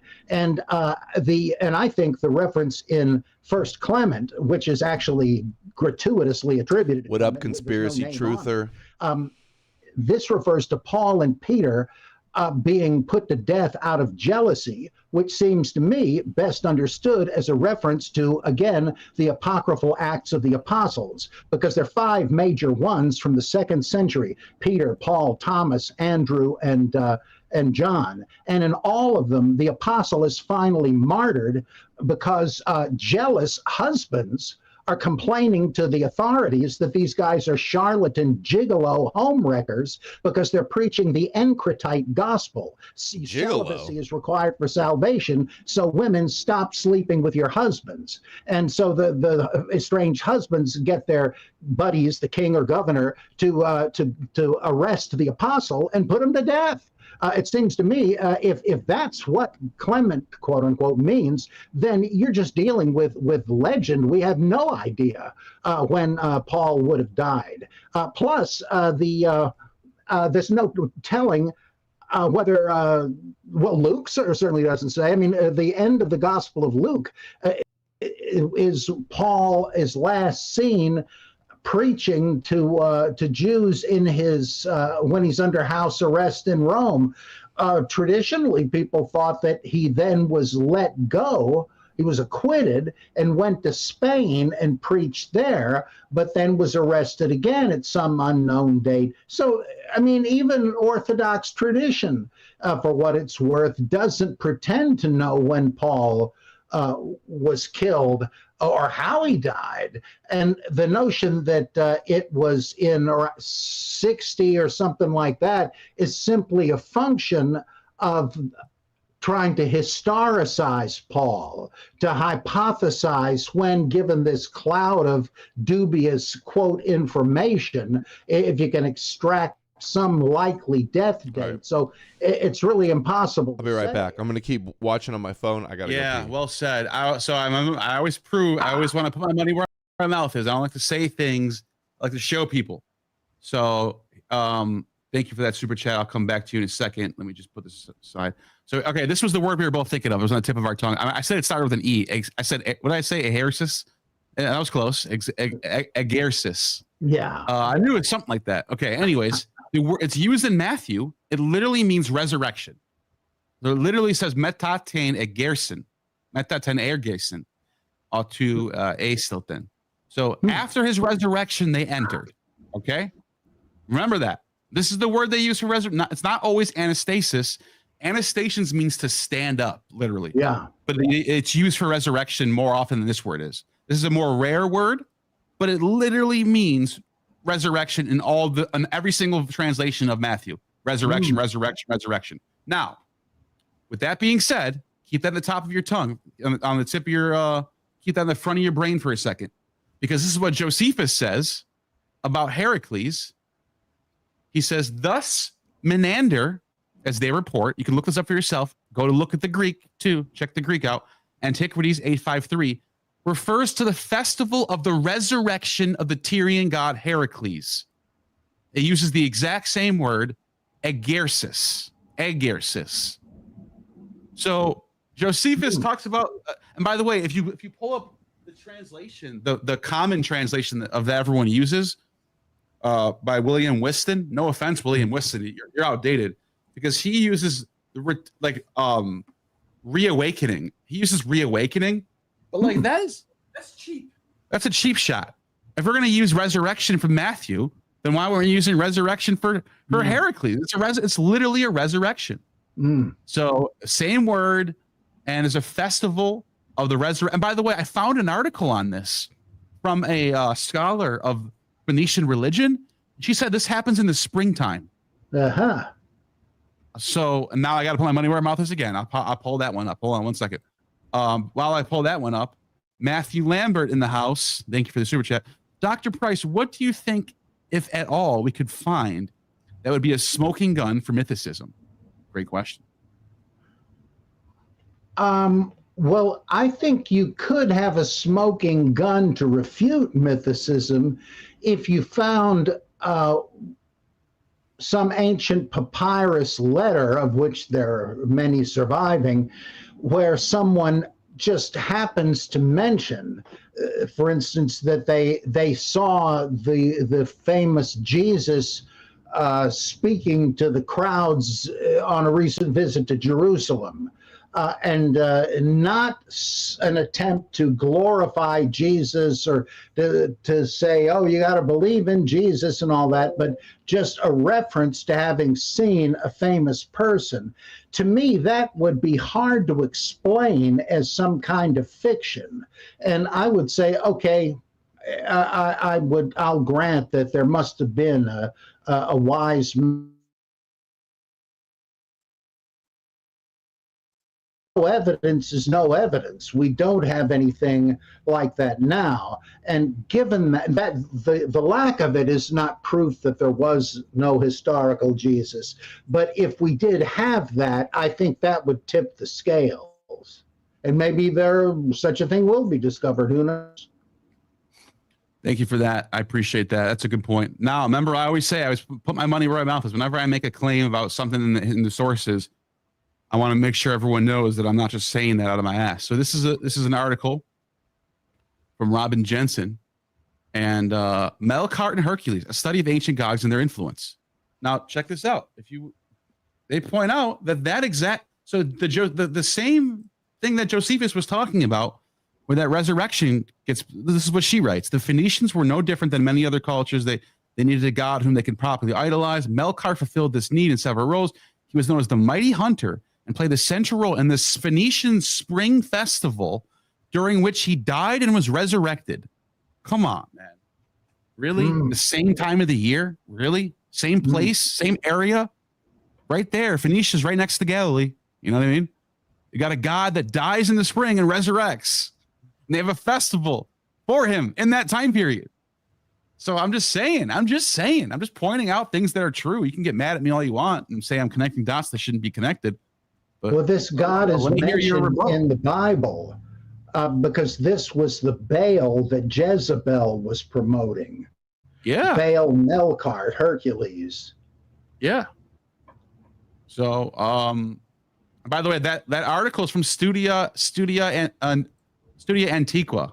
It's a pretty good journal. It's a pretty high level journal. Oh, and that's not that. I just pulled that one up because I knew there was journals on this subject. There's a bunch of people talking about this spring festival. It's not just this one. I didn't just find one article that agrees with me.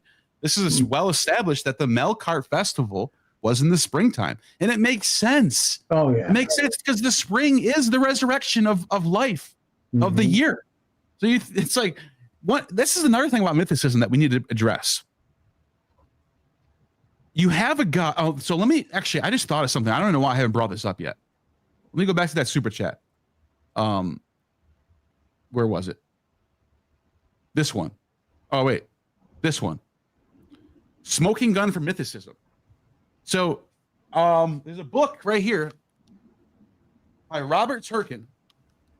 Everyone needs to know this. Everyone needs to know this. There's 1,400 people watching this right now. Couldn't be a better time for me to bring this up. There's a book by Robert Turkin called The Cults of the Roman Empire. Robert Turkin, Cults of the Roman Empire. And in the first chapter of this book, he talks about the god Attis. And he says, by the way, this is not just some random Joe Schmo. This is this is like a one of the great classical archaeologists of our time. One of the greats. This is Blackwell Publishing. This is top of the line, peer review, all this stuff. This is one of the definitive books about Cults of the Roman Empire. This is like the go-to. You have to have this if you're serious. He says that the festival known as Hilaria, I'm going to pull it up for a second. Festival known as Hilaria, which was celebrated by the Romans, and it was Hilaros means cheerful, merry, or rejoicing. And apparently, during this festival, they bring out an image of the dead god Attis, and they bury him on a pine tree. So it's like a crucified. Yeah. He's attached to a tree. By the way, the word for tree in Hebrew is the same word for wood. So he's attached to wood or tree, and he's buried in the ground. And after 3 days of mourning, the day of joy. So the second, they bury it on the 22nd, and then they mourn, and then they mourn, and then they rejoice on the third day, celebrating the resurrection of Addis, as opposed to the mournful tone of the previous days. He gets buried on the 22nd, and he resurrects on the 25th. Okay. The reason why I brought that up is because according to this book right here, this festival started by Claudius. This didn't happen after the Gospels were written. According to Robert Turkin, like as I'm saying, I'm appealing to Robert Turkin right now. According to Robert Turkin, this festival was instituted by Claudius, and then he gives us a bunch of evidence of the Claudius's family being part of the Attian dynasty that goes back to Phrygia, and it was there. They wanted to bring these rites into Rome. They're a big Addis family, and then he points to primary sources like John the Lydian, which is, I know this is a late source, 5th century, I think it is.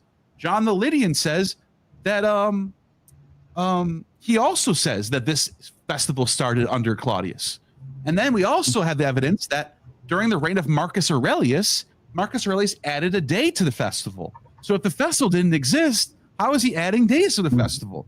Marcus Aurelius is middle of the 2nd century, right? So so we have evidence that there's a festival in Rome, contemporary or maybe right before the Gospels, with a guy that dies and resurrects 3 days later.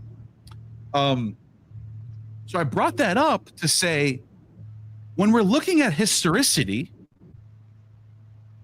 off the bat, at the very least, if the guy did exist, we should still question if he got crucified during the spring equinox season. That is a weird coincidence. People will say, we know he went down to Jerusalem during the Passover because the Bible says so. He was crucified under Pilate. These are the things that historicists cling to. The things that no matter what you say about his life, these things are true. That he existed, he was born in Nazareth, he died in Jerusalem during the Passover.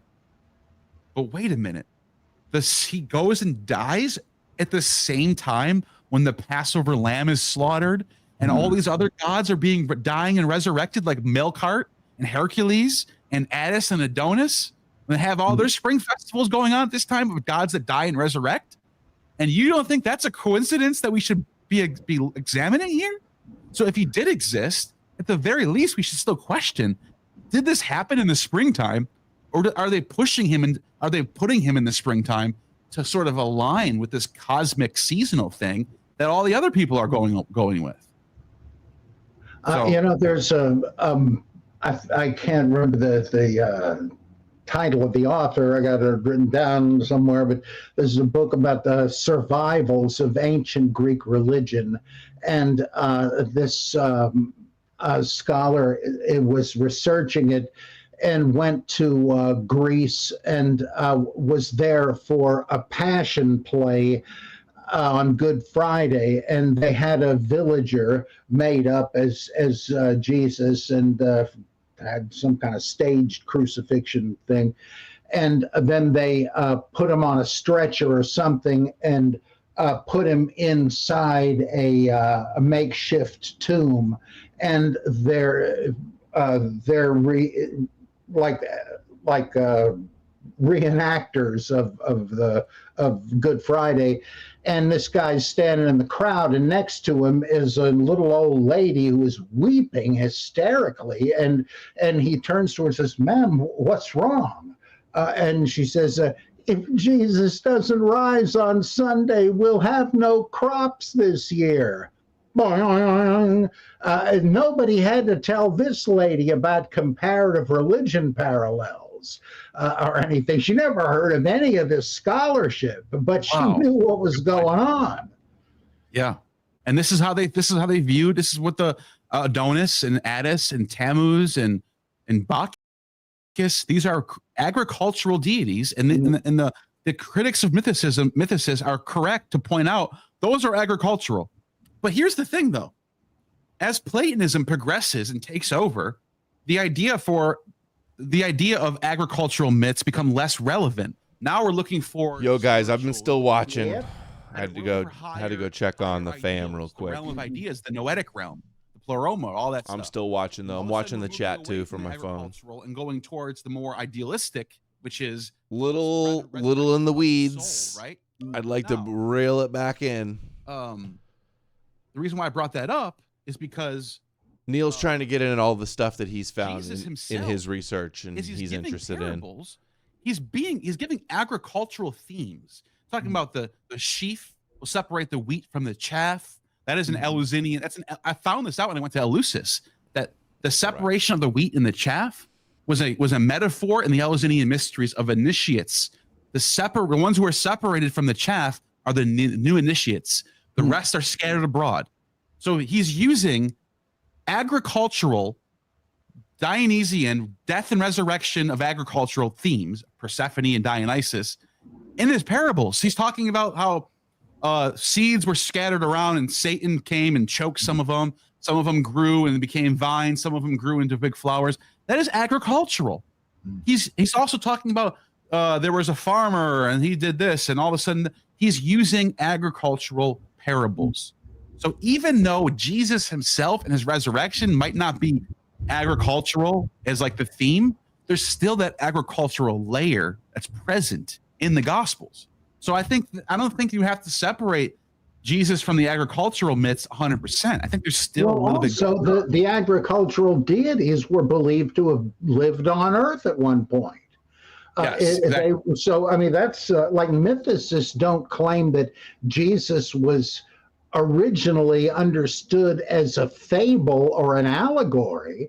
The idea was the notion came about, however the other ones did, that there was a god whose death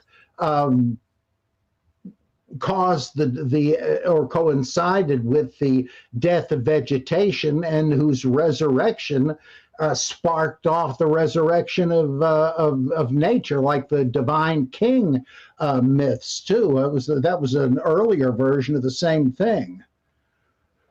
Yeah, and they believed in those gods. They had existed, they thought. Oh, I just realized I missed the super chat. I'll go back to this in a second. Murrow, I'll go back to this. Makunda, sorry about that. But what you just said is true. But check this out. I just pulled up a random list. I just wanted to see a list of the parables, just so we can look at them and just skim the surface. Look what we got here. Purpose of the parables. We have the sower, agricultural. The weeds, agricultural. The leaven, agricultural. Hidden treasure, pearl of great value. The net. Okay, that's more of like a fisherman. There's something about that too. The lost sheep. All right, now we're getting found some spurgs in the chat stuff with the shepherd. Some scumbag schizo spurgs. Right? But like you can see the agricultural layers, the barren fig tree. Fuck you, stars. Whoever stars is. Like you have a bunch of parables that are using agricultural themes to explain the kingdom of heaven. That is exactly what the pagans were doing in their mythologies. They were using agricultural themes to explain the divine. What else did you have on hand to use? Exactly. What else? Exactly. That's what I'm saying. So like, this idea that those are agricultural, so we'll put those in one box, and Jesus is different. I think needs to be attacked. I think that's a dumb idea. Anyways, let's see. Let me see this. Or somehow I messed up this order. But anyways, Mero Media in the house. Subscribe if you aren't subscribed. You can find a video of me being interviewed on this channel. So if anyone's watching this right now and hasn't heard of Mero Media, hit that subscribe button. So I bought a $500. The early Jews and Christians understood the mythic nature of the stories. Why and when did that change? First for the Jews and then the Christians. I don't think they did understand it as mythic. The idea of, Plato already is saying there's good and bad myths, and one ought to be promoted, the other suppressed, and all that. But I think both Cross and Carrier say that the early Christians weren't as stupid as modern people and didn't take this stuff literally. I see no reason to believe that. It seems to me that from the beginning, we have to assume they believed this stuff had really happened. I mean, I don't think Marcion did, who I agree with Vincent, that he was probably the one that adapted the Old Testament stories to Jesus stories. So he must have known, but I don't think the average Christian or Jew thought it was all imaginary or whatever. Even Philo, he allegorized all the Old Testament stories, but I don't think he thought they didn't happen. He just thought that there was more to them. Like Philo would famously open up his chapters with, if we go beyond the story about David, for example, and we look at the more metaphorical truth behind this, like he doesn't say. Yeah, he's going beyond the surface level, and he's trying to look for more Platonic truths inside the Jewish myths. Like Paul says, these things were written for our edification. That doesn't mean they didn't happen. I mean, we think they didn't, but I don't think they did. He even says, like if you go to, let's see, which one is it again? Allegorical interpretations. That's what he calls it. And the whole entire thing, it's in Philo, and the whole entire thing is just about like going through the Bible and going through the allegories behind it all. Like it's very, very proto-Christian in that sense. Mm-hmm. Like he just like basically is going through scripture by scripture and explaining the allegorical interpretations of them. That's what Philo does. That's what he's known for. And look, everyone always says Philo's a Jew first and then a Platonist second.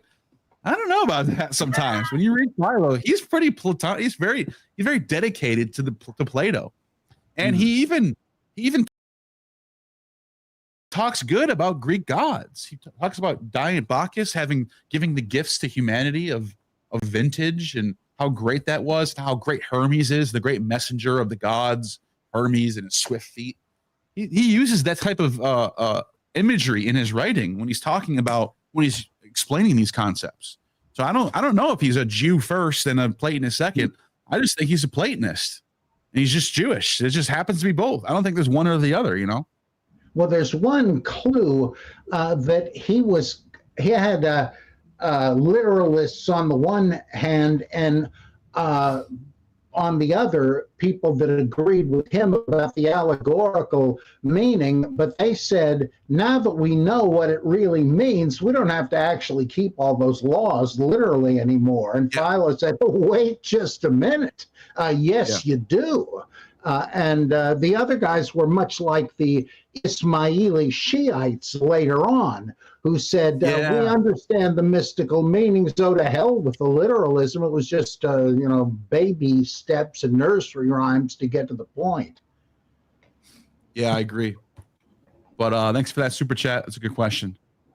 Let's see. We got a couple more. John Wild says, Jink, thank you for the 20, by the way. Appreciate that. Now, if only we could get Adam Green from No More News into this discussion. Actually, I think Adam Green should have you on his channel, maybe. I don't know. I think Adam Green is a mythicist, and he's really dedicated to this. And I think you two. Do you know who that is or no? I was on with, I think, an Adam Green once. Oh, maybe you have. Yeah. Sort of though I didn't know at the time. I hesitate to say this because I may have the wrong guy, but I'm pretty sure that was the name. This guy was an anti-Semite. Here we go. Fuck you, Bob. An anti-Semite. He doesn't want to be a Jew slave. No, fuck you. The reason why he fuck you. He's such a bitch. What a boomer bitch. I used to think he was too. And then he's like, no, I'm not, dude. Find me where I'm at being anti-Semitic. And I was like, I don't know, dude. I just heard you are. Thanks. Like, no, everything I pointed out is about religious fundamentalist Judaism. He's like, it just happens to be that I talk about it so much. Can't criticize that label just Jewish supremacists that want to rule the world. To me, if this was the same man that thought Jews cooked up Christianity, to corrupt or defeat the Gentiles or conquer the pagan gods, slave them. Yeah, he might have that little bit of that going on. Yeah. If he did, then I once I found that out, I said, well, that's good luck to you, but I'm not. Well, in a way, he's not wrong. Thank you, Neil. Jews made up a fake Jesus to conquer the Gentiles. They're trying to. What? He's such a pussy. Promote their. I don't know that necessarily. Eru, you did this. They're evil because they're doing. Where's the chat? Where's the live chat? I don't know if there's something that's anti-Semitic about saying that, but whatever. I don't want to get into this discussion right now. But yeah. Anyways, that's what Bob's such a bitch. Bob's on with Tovia Singer celebrating Noahide laws, by the way. Praveen Paul says, what does Dr. So Jews made up a myth of Jesus, and it theologically conquered the world, and that's the whole purpose of the Messiah and the scriptures that inspired the whole thing. And it's am I blaming all Jews today for inventing Jesus? So stupid. Dude, Price is such a bitch, man. Bob, fuck you, about Price. Nina Livesey's argument that the letters of Paul are fabricated in the 2nd century. What? Well, I already was. It wasn't Jews that made Jesus. Radicalism from the 19th and early 20th century, with W.C. von Manen, Samuel Neighbor, and various other ones, Rudolf Steck, et cetera, who already believed that that none of. I called it. I said he'll talk shit. Were written by him. Any more than modern critical scholars think any of the truckload of stuff with Peter's name on them is by Peter. The Acts of Peter, the Gospel of Peter, the Apocalypse of Peter, the preachings of Peter, 1st, 2nd, 3rd, and 4th epistles of Peter, only 2 of which are in the canon. Nobody thinks for a second, no critical scholar, that Peter wrote this. It was just that by that time he was I've got just like pages and pages of verses in the Jesus Deception about how the whole purpose is to conquer all the nations worship the God of Israel. That's the end times goal. Through the Messiah, they do that. And if this is the Jewish plan, and he calls it anti-Semitic to say it. This is how cucked. This is the type of gatekeeping in biblical scholarship. Can't criticize Judaism. Can't say Christianity was invented by Jews and it's a myth. It's a forgery that was sold as real at some point. Big name, so if you wanted somebody to read it, you would say that, it's not just me, I'm just a schmuck.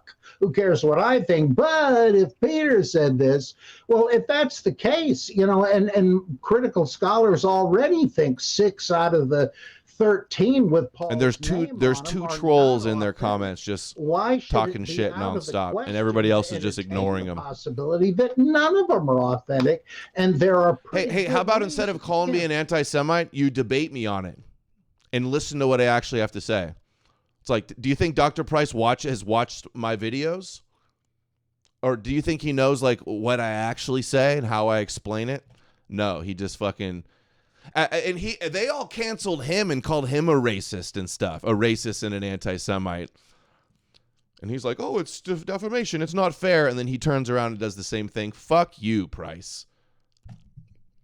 And I'm not even a fan. I got one of his books, and it's not even that good. Carrier's much better than you. You sucked against Bart Ehrman. You made an embarrassment. You put back mythicism with your shitty performance in the Bart Ehrman debate. Prove of this, and this interview's been shit. You've been shit in this interview. By invoking, you made one good point. It's the point I always make. Of Seneca's moral epistles, that really, I think, clinches it. Barely even remembers coming on my show or who I am, but then he's willing to say like I'm the most evil thing in the world. So stupid. So I think she's right, personally. So cucked. I have 2 such a bitch too. Sets of commentary on the Pauline. But he knows how anybody labels you anti-Semitic, you're in biblical scholarship, you're blacklisted, nobody will talk to you. This is how the Jesus deception perpetuates because of cucked fucking bullshit like that. One of them in my and thank you, Neil, for having my back. The Amazing Colossal Apostle, and the other in volume 3, the epistles and Revelation, the volumes of my series. Yeah, look at his stupid toys. And in the one, I say I embrace the Dutch radical hypothesis. Paul wrote none of them, and let's see what sense it would make if we read them through that prism. But in the other one, I say, I don't want to just repeat myself. Let's play fair and adopt, for the sake of argument, the standard critical view that the lucky 7 epistles are by Paul. What would they tell us then?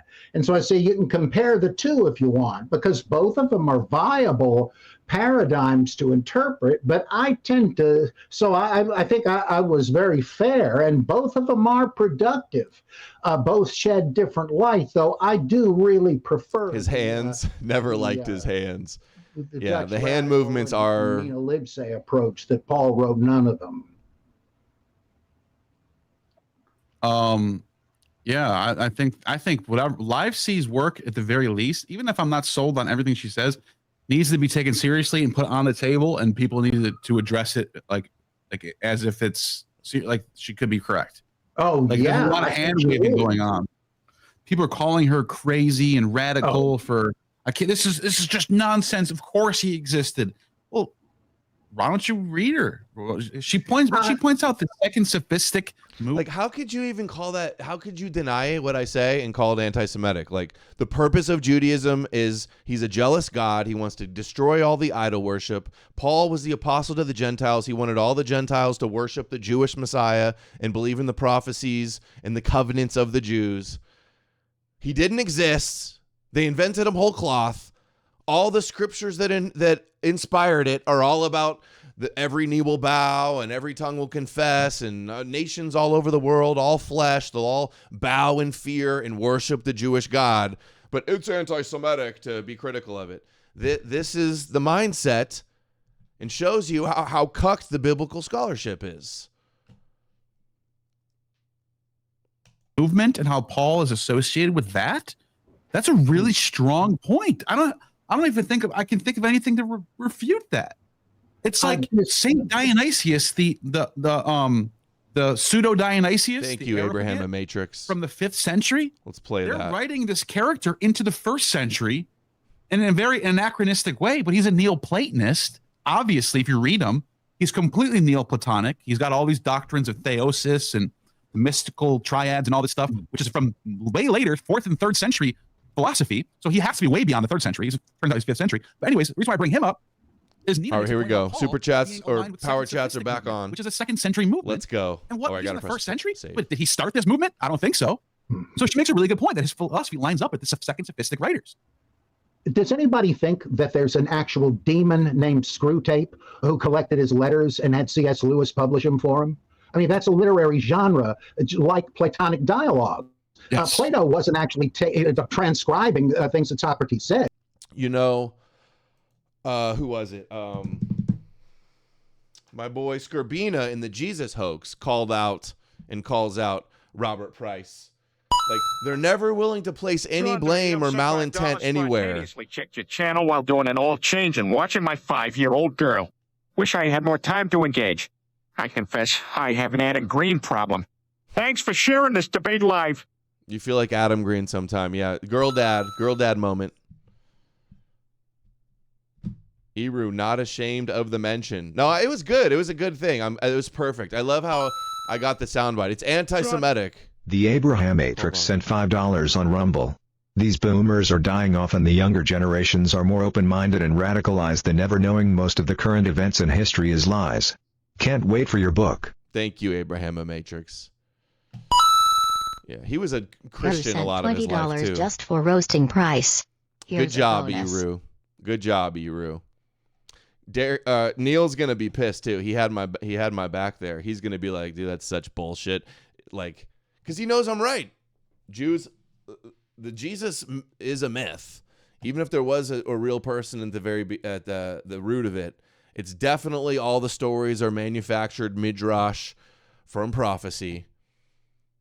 He just thinks it's just an accident that the Jews invented that happened to conquer the world and theologically conquer the world for the God of Israel. You gonna refute that, Price, or you just gonna throw out buzzwords like they all did to you when they wanted to cancel you? So disgraceful. He, at least in the later dialogues, he's just saying, here's what I think Socrates, based on what we know of him. What a bitch. But he wasn't trying to fool anybody. It's like, and this is the same thing. And the idea of epistles in that time period were being written as fiction. There was fiction epistles all going. I have a whole book about this. The Epistle of Aristeas, for one. That's another. Yeah, there's a whole genre of fake epistles that are written for people to read and get some sort of learning from them. Paul might be one of these. He might be part of this genre. Yeah. The idea that this is out of the question, to me, that's crazy. Why is it out of the question? We should be dealing with this as a possibility.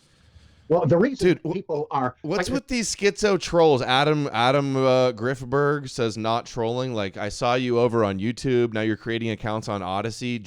Accounts with a name like that just to troll? Like, you're such a pitiful, pathetic loser.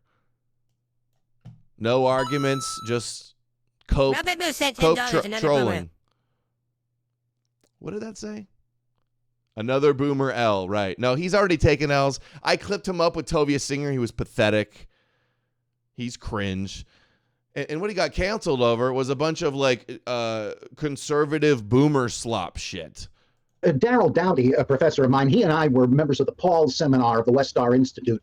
And we did a couple of papers adopting the Dutch radical view, why Van Manen and others said what they did, and so on and so on. We practically, literally got laughed out of the thing.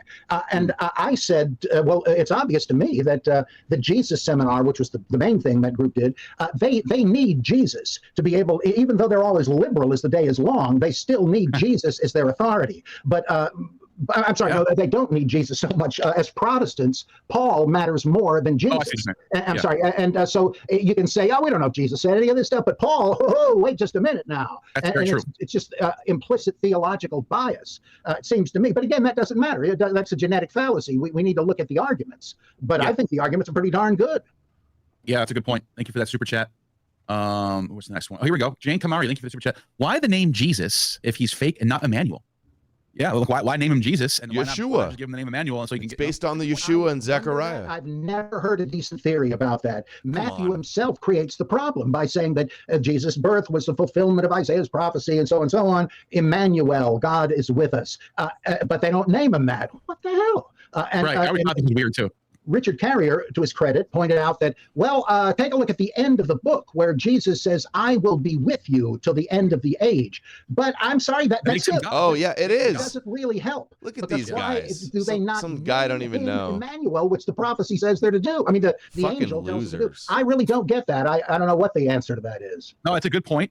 This is another thing. This is one of the feuds that me and Carrier had, was this with the Jesus thing. Anon losers with sock puppet in the book called On the Change of Names, he does talk about the name Jesus.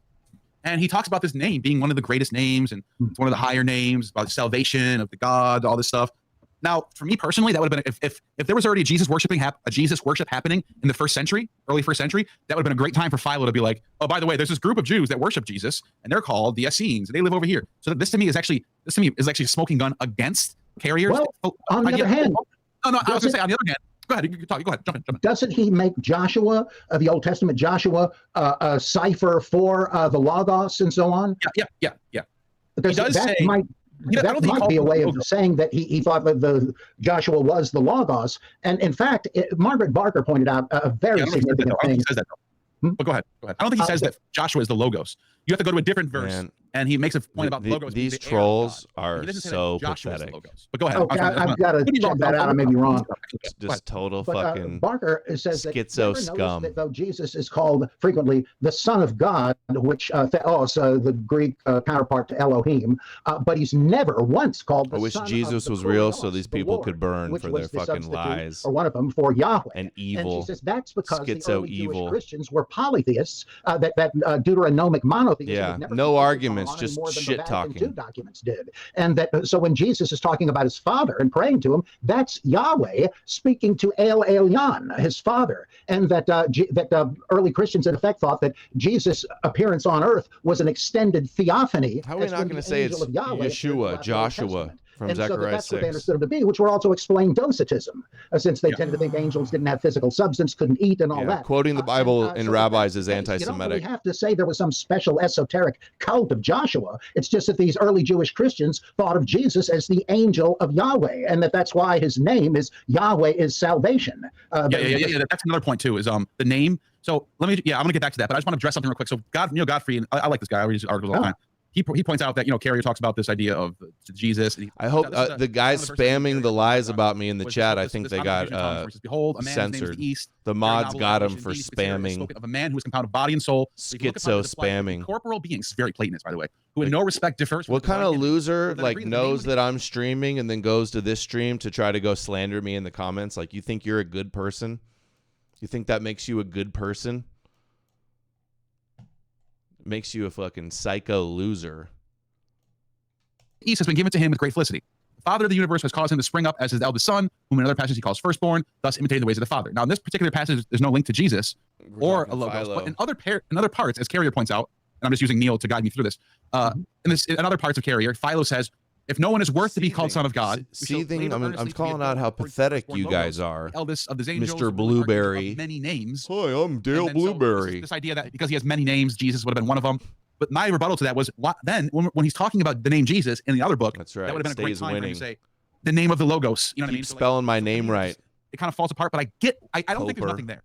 I think this is all interesting. Another problem I have with this is that they literally, so the troll got banned from the chat and then showed up with another alt account to try to imply I've done something nefarious based on nothing, just pure schizo. They're going to ban that account probably too. Jesus gets all these titles. And they should. But if Philo's living all the way up until what, 40 to 50 AD, right? Isn't that how long? I think Philo lived Stacia 09. Whoa, thank you, Stacia.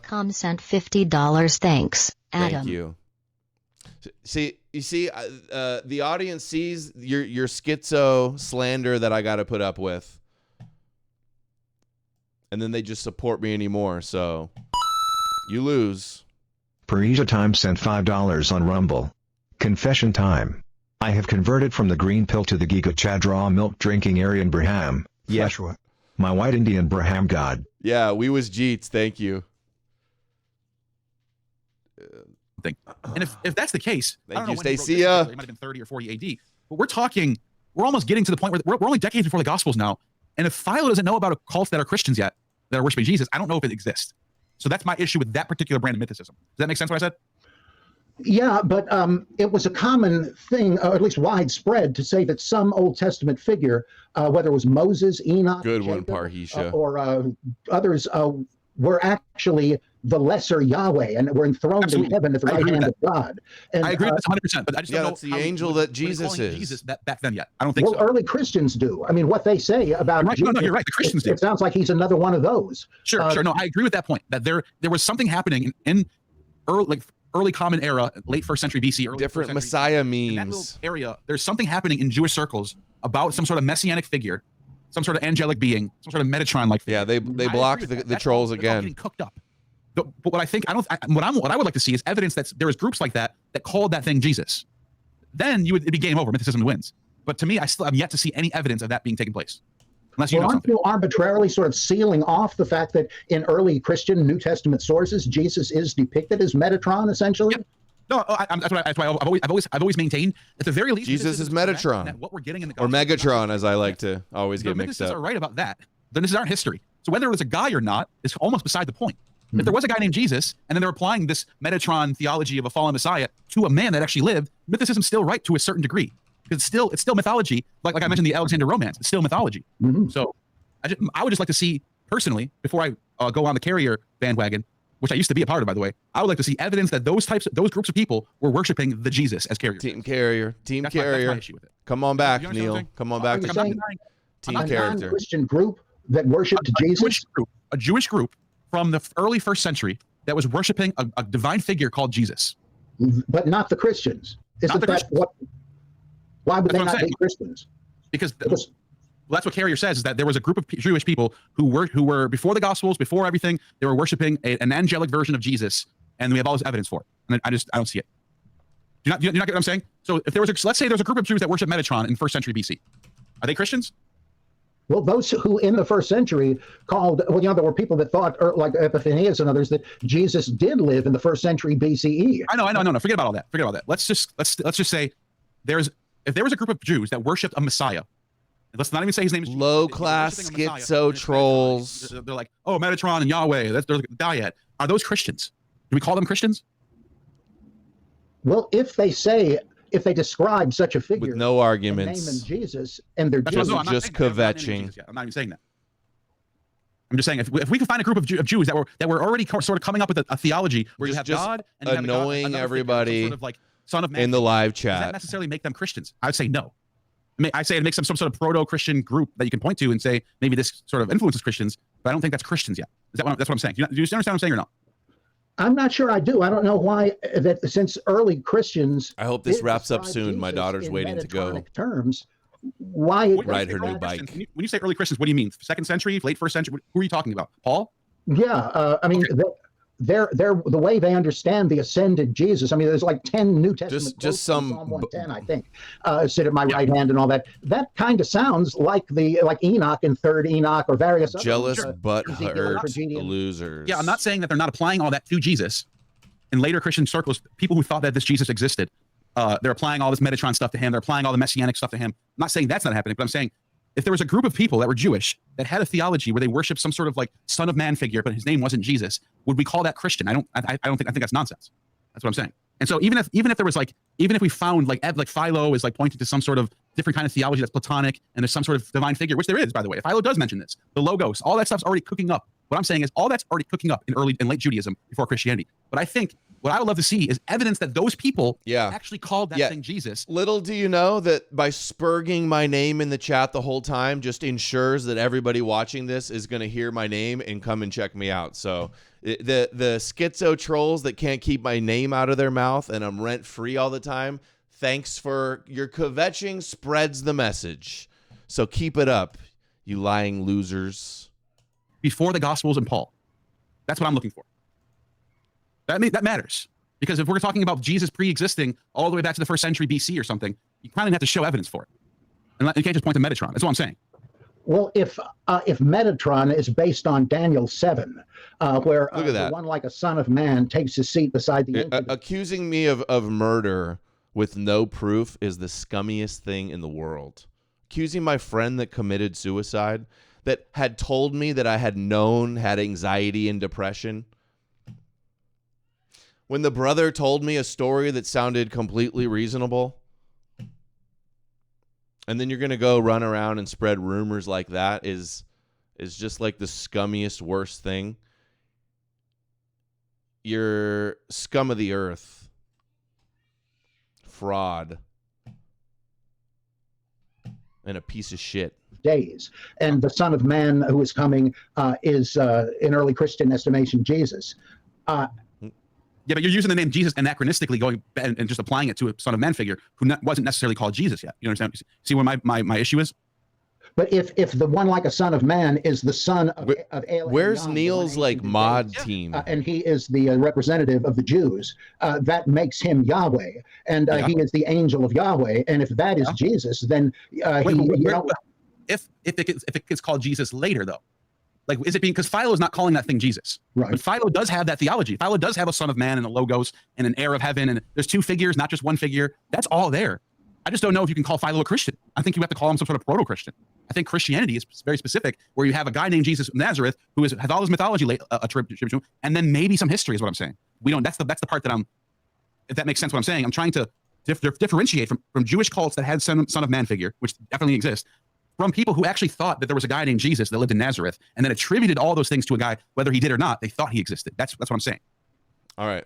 Well, just to dunk on these guys, everybody over in YouTube can comment and say, like Son of God, No More News, Yahweh, check out the Jesus deception, or watch the No More News show. Now we're going to spam. Thanks to all these losers, we're going to go ratio you if you presuppose to all hell. You're going to get ratioed. Oh, that's not what I want. It seems to me, in fact, Eusebius thought Philo was a Christian. I know. And that he had So I'm met dropping Simon the link Peter to the YouTube, guys. Because they were so similar. Did So he that know they're good at something? too. If they're- Go by give the way, these yeah. idiots an earful. Of course, Well, Christian no, Minter said they were Buddhists. They want to run their mouths. I thought you were going to say we should define Christianity as any group that worships the Son of Man, messianic figure. Well, then Philo would be a Christian then. Philo And would they definitely thought he was. Yeah, so it just depends on how we define it, I guess. Any of these losers tried to talk like this to me in real life too, they would never. If really did find evidence that there was a group of Jews living in 40 BC, and I don't know, in Syria or something, anywhere, and they were worshiping some figure called Jesus, then I think the idea that Jesus existed goes out the window. He's right about that. I just don't know if we have that yet.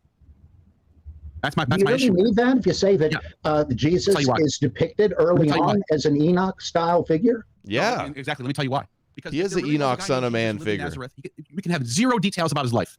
Even he might not even died in Jerusalem. That might all be made up. The crucifixion can be made up. As long as there's one guy named Jesus and everything gets applied to him, there's still a guy. Mythicism is not true. Mythicism is true to 99%, except for that there was just a guy. But that's why I said if we found evidence of people like Philo in the 1st century BC or early 1st century AD who are literally like, yeah, the Jesus. Yeah, fuck you, Wonder Wolf. He's gonna come and save us. Then I would not. Who's organizing these trolls? I wonder, huh? Somebody needs to get a life and stop clout chasing and ankle biting. That name comes from thinking that they or if it's all just made up. Have exclusive ownership over talking about Judaism. I have a foot in the Jesus the Zealot hypothesis. This is just backfiring and making you look like a fucking schizo. Claiming everybody plagiarized you. Nobody can do research but you. Nobody knows how to read books or search on Google or watch rabbis. Exactly the same terms. The name doesn't really mean a whole lot to me, especially since it means by definition, by etymology, Yahweh is jealous, salvation. pathetic, Once desperate scum. You practically do have that name. But not only that, let me just sort of agree with you for just go with you for a second on this. The name Jesus, like the name of it, the etymology, has to do with looks like Trog, you're right. In Greek, I should say, Jesus. We pointed out earlier that people named Jesus were called Jason in Greek, which is a name for healer. So you have this Ye root. That Ye root also gets applied to Apollo. Did you know this? Yayo is an Apollonian name for Apollo. Let me see if I can pull this up. Yayos Apollo. I'm just going to go with you for a second on this. Why is my thing going so slow? So there's one of the names. Imagine he gets mad when somebody lies about him with the same stupid rumors over and over again. I think it's in here. Yes, here it is. LSJ. Okay. Yeah, you're all talking about me. The trolls say they're not talking about me. Yeah, you guys are. I appreciate the kvetching. But look at this. You have brings more people to me. Thank you. Yayos. Same two letters that you get in Jesus' name. Yay. Now everybody in the chat is going to be Googling No More News. They're going to come see. Who's supposed to come and do miraculous healing. Because look, it's associated with Asclepius and healing. The cry. Oh, whoops. So you have, okay, look at this. Mournful, grievous, invoke with the cry, yea. Cry of mourning, but also associated with Yaomai, hence Asclepius, healing. They are banning you, Ethcon? You got banned? Yaomai.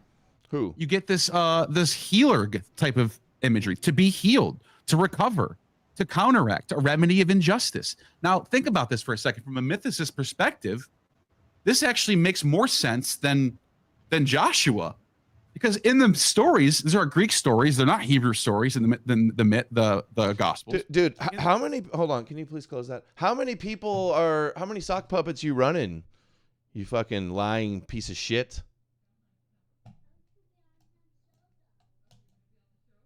In the stories of Jesus, he's healing people. He's raising the dead. He's making them see again. He's making their arms grow back. He's performing miracles like Apollo does. So you don't even need to go. You saw messages getting deleted. You can just say, "Oh, the name Jesus." They just constructed that with. I don't see anybody that's like a mod. It would have sounded amazing to a Greek audience. What? Jesus. Oh, he's got that yay root in his name. He must be a healer. Come say hi. She said that. He must be. Was that an abbreviation for Kanye? Sorry.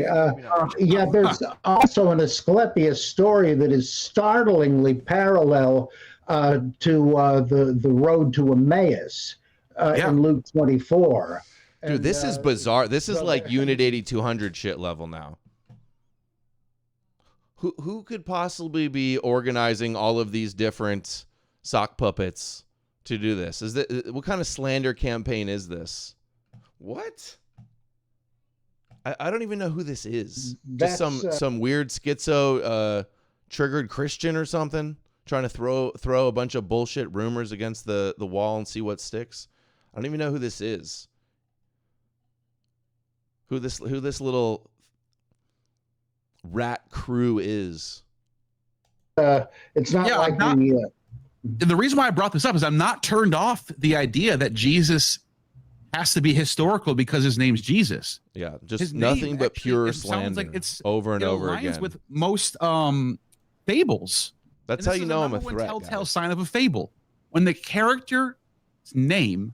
Remember on Odysee when somebody was paying for like, and he sleeps all the time in the story. Literal bots where it would spam like over and over and over and over again. So when the guy's name is Jesus and he's out there healing people, I'm just going to call it that there's a possibility the name was constructed.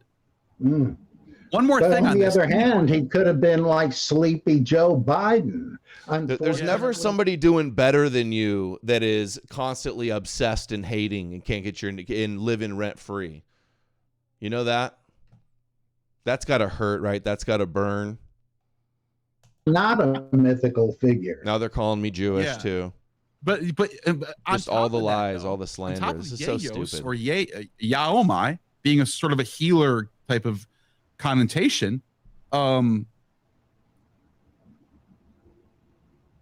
was I supposed to say again? I forgot what I was just going to say. I don't know. I just completely forgot where I was going with that. But yeah, no, he's in the stories. He's going around. I know that could be who it is. A lot of sense. I know. Just so you have to think to yourself. All the internet rumors, they're just spamming over and over again. All right, so I'm going to get a little bit conspiratorial here now. Before we go to the next super chat. Don't be anti-Semitic. A little bit conspiratorial, because there is the gematria of Jesus. You ever look this up? No. The gematria of the name Jesus in Greek. Let me show you something. Let me see if I can find. Here it is. Perfect. I found the perfect image for this. Yeah, that's who. I think you could be right, Troggy Trog. This is going to be cool because it's definitely load. Oh, here we go. It's a little crew. It's a little schizo, probably Christian, kvetching Christian crew. Look at this. So. The gematria of they got Jesus' nothing better to do than just to fees out. Exactly 888. Now, why is that? That could be a coincidence. It just rounds off perfectly to 888. Now, 8 itself is a very famous number for the Pythagoreans. And this interview That's why is it has just the symbol of infinity. I can go on and on about the number 8, why the Pythagoreans loved 8. I need to go to the park with a daughter. And by the way, the Valentinians are an early Christian sect who are Pythagoreans. They're the ones that wrote about this, by the way. This is how I know about this. This is part of Valentinus' doctrine. So, but here's the thing. He's the Logos, right? He's the Logos, and his name is Jesus. When now, what is the Logos? Haters are complete idiots. Right? The Word of God. And obnoxious, spamming trolls. The Greek alphabet has. You're just digging yourself a bigger hole. Monads, and then there's like, okay, there's 8 single-digit letters. 1, 2, 3, 4, 5, 6, 7, 8, 9. 8. And then there's 8, 6, 1, 2, 3, 4, 5, 6, 7, 8. And then there's another 8. I can't remember how to explain this, but there's 3 sections of the Greek. I think it's in this. I don't think it's in this article. Whoever made this article did not know about this, but I don't. Anyways, there's 3 sections of the Greek alphabet. I'm so butchering this right now, and there's 8, 8, and 8. So there's 8. They're called like monads. 8. Christian trolls are always so unpleasant. Next super chat. But so anyways, unhinged and deranged. This is kind of crazy. The Valentinians actually wrote about this in their heretical doctrines, that his name encompasses the Greek alphabet, because his name, his Jesus, encompasses the 8 monads, the 8 whatever the next one's called, and then the third one. I can't remember what it's called. I'm about to pull it up now because now I sound stupid. But anyways, the name has some red flags. Is all I'm trying to say. Thoughts on Marion priority? I think they meant Marcion. Well, I'm really in no position to judge it, but I am impressed very much by Marcus. Aren't you the guy to judge it? What do you mean you're in no place to judge it?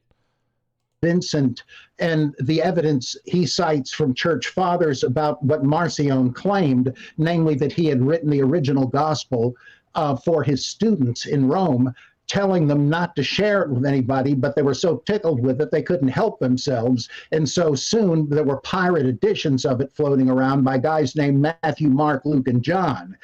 And Marcion thought he denounced them as forgers, and yet had to admit some of what they added wasn't bad.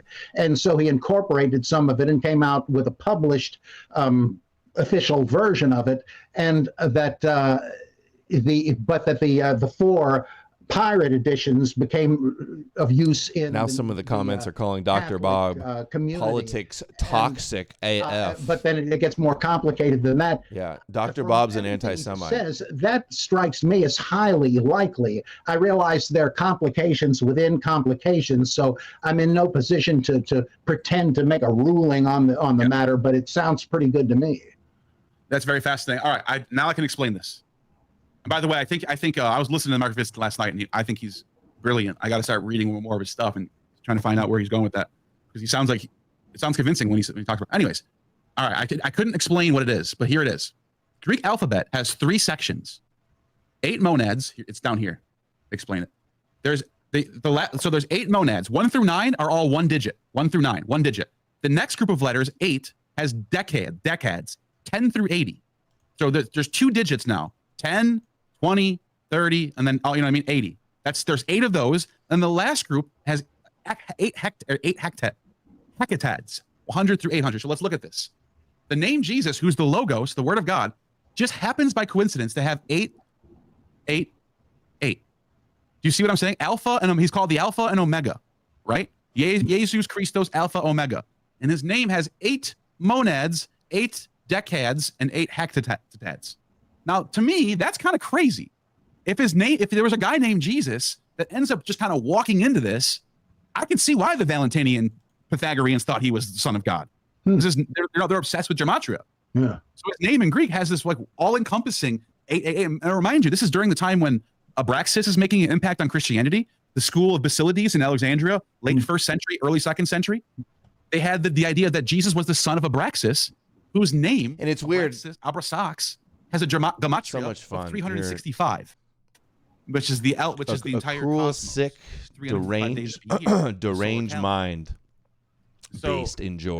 This might be some anon troll. If cruel, sick, is true, the name Jesus lowest might of have the something low to do with gematria and the sort of healing aspect. Disgraceful, pathetic scumbag. Wow. Anyways, back to Marcion. I just wanted to make sure I didn't That's how sound many like of I these was people talking are. out my ass. No, I'm going to need to get going pretty soon. Okay. All right. Let's wrap this up then. We got a couple last super chats, and I'll let you go. But yeah, thanks for coming on, by the way. Oh, loads of fun. So, okay, the next one says, if Livesey is right, then does that change mythicism? Oh, not in the least. Though it's so different. Like you could say that there was no historical Paul, but there could well have been a Jesus, especially since mythicists have always made a big deal out of the fact that the epistles don't really seem to know the Jesus of the Gospels. So it wouldn't be too surprising if there was no Jesus, but there was a Paul, or the other way around. It's kind of tough to get the two together in some ways. But I don't think just like you can try to make room for a historical it's weird how you can Jesus, get people that are even so if Paul wrote obsessed. the epistles, and ask yourself, why didn't he talk about the career of Jesus? You could still say the same thing if it wasn't Paul who wrote these letters. You just have the same question again. How do the author or authors not know about the growing tradition of Jesus? It's the same old question again. You just don't know who the author of the epistles, ignorant of Jesus, was. You could say there was no historical Jesus, but there was Paul, which is what most conventional mythicists, if there's such a thing, have always said, that he's not really talking about a Jesus who had a brother named James. That's a misconstrual and so forth. So I don't know that the things would be much different with mythicism or the authorship question. It's almost like saying if you're an atheist, that doesn't mean you don't believe Jesus existed. If you believe Jesus existed, that doesn't mean you have to believe there was a God. They're really unrelated issues. Yeah, I hear you on that. Thank you for that super chat. Ewa Sabao, can you explain Dutch radicalism? Well, it's the idea that F.C. Bauer was correct in pointing out inconsistencies in style and subject matter and historical references between the 13 epistles with Paul's name on them, and that most of them could be eliminated, leaving some version of the Hauptbriefe, the principal epistles, as he called them, 1st and 2nd Corinthians, Galatians, and Romans. He thought those in the main were authentic. But Pearson, Neighbor, Van Eysing, Bruno Bauer, Van Manen, and others said he stopped short because the same arguments can be applied to the big four and to show that they can't have been written by the same person. For example, in 1 Corinthians 15, if it means anything, the author is saying, now, here's what I first learned from the apostles, that Jesus died for our sins in accordance with the scriptures and rose and all that stuff and appeared to Tom, Dick, and Harry. But in Galatians chapter 1, he says, hey, I didn't receive my gospel from any human source. It came directly from the Lord. Wait a minute, the same guy wrote both of these? I don't think so. He couldn't have unless he's some kind of multiple personality or is just a liar. So he kind of marks that off. And then the Dutch radicals went even further and said, it doesn't even appear that something like 1 Corinthians is a single letter. It appears to be a patchwork quilt of different conflicting Pauline position papers on can women speak in the public assembly or can they not?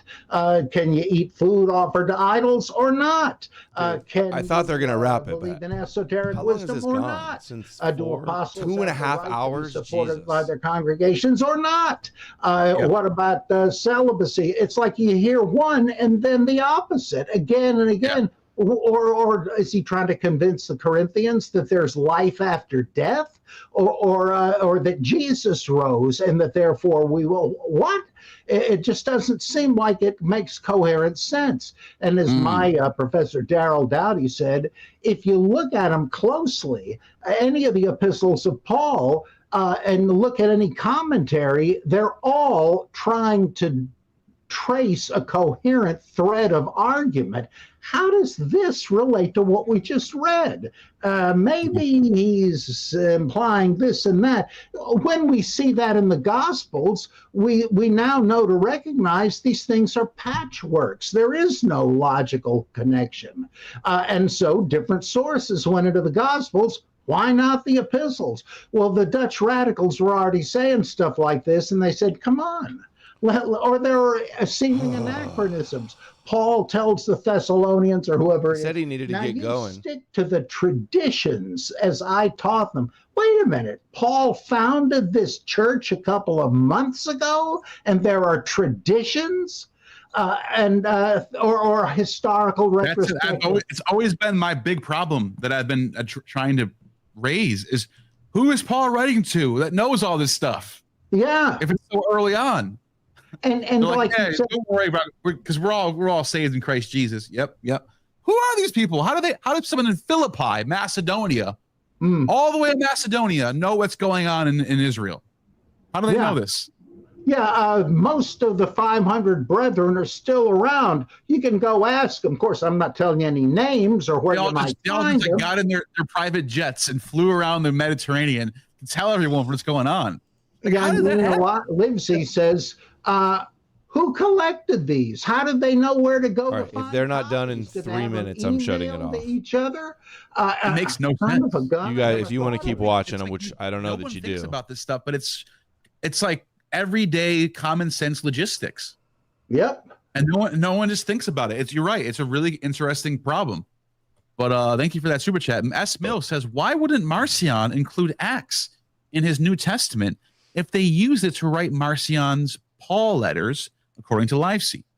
Marcion loved Paul and would have included Acts like he included his version of Luke. That's an interesting question. I don't think her basic theory really depends on the idea that Acts she's saying that imagine being such a schizo, as I remember. Just tweeting and kvetching 24/7 are responding to Acts, making yourself look like a straight unhinged there are loon. Elements like in Galatians, it seems pretty obvious in the first couple of chapters that somebody is trying to write a direct refutation of the events of Acts following Paul's conversion. So that seems to me to be a cross-talk thing, but it implies that part of Galatians might be pre-Acts and part post-Acts.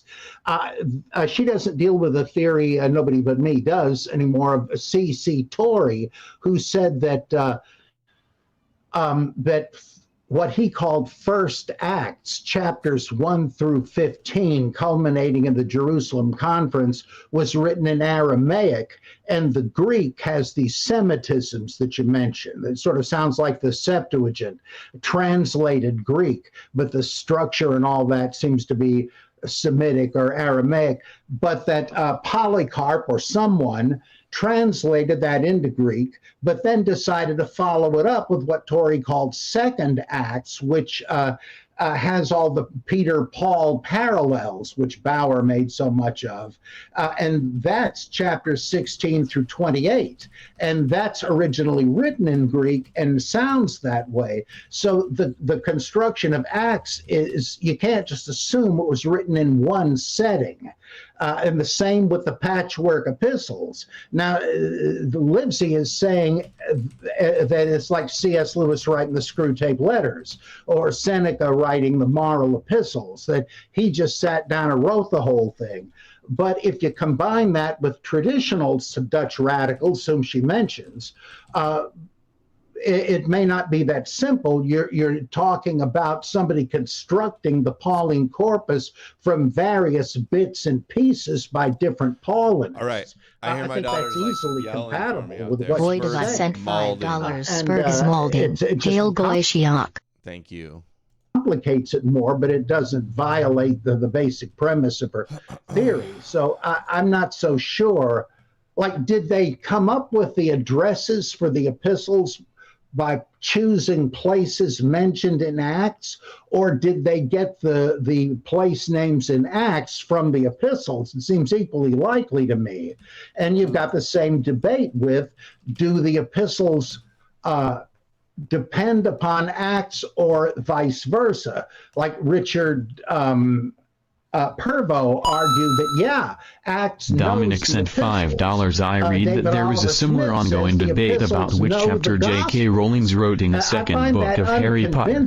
But you can't argue it, and so it's very. I don't know. I haven't been able to get into like. No, you're right. He had the good point in the very beginning. It's not a and fatal argument. The rest has just been. Yeah, because either way, it can be not great. It can fall into circular argumentation that this one's came first, therefore this one knows about this one. But it's like when if you just thank you, son of Mars, $20. No, this one came first. You can almost see it makes sense both ways. It does. That's right. That's why it's so difficult to be sure. Eru sent $5. We've already heard everything important. Two more, I think. Go be with your family.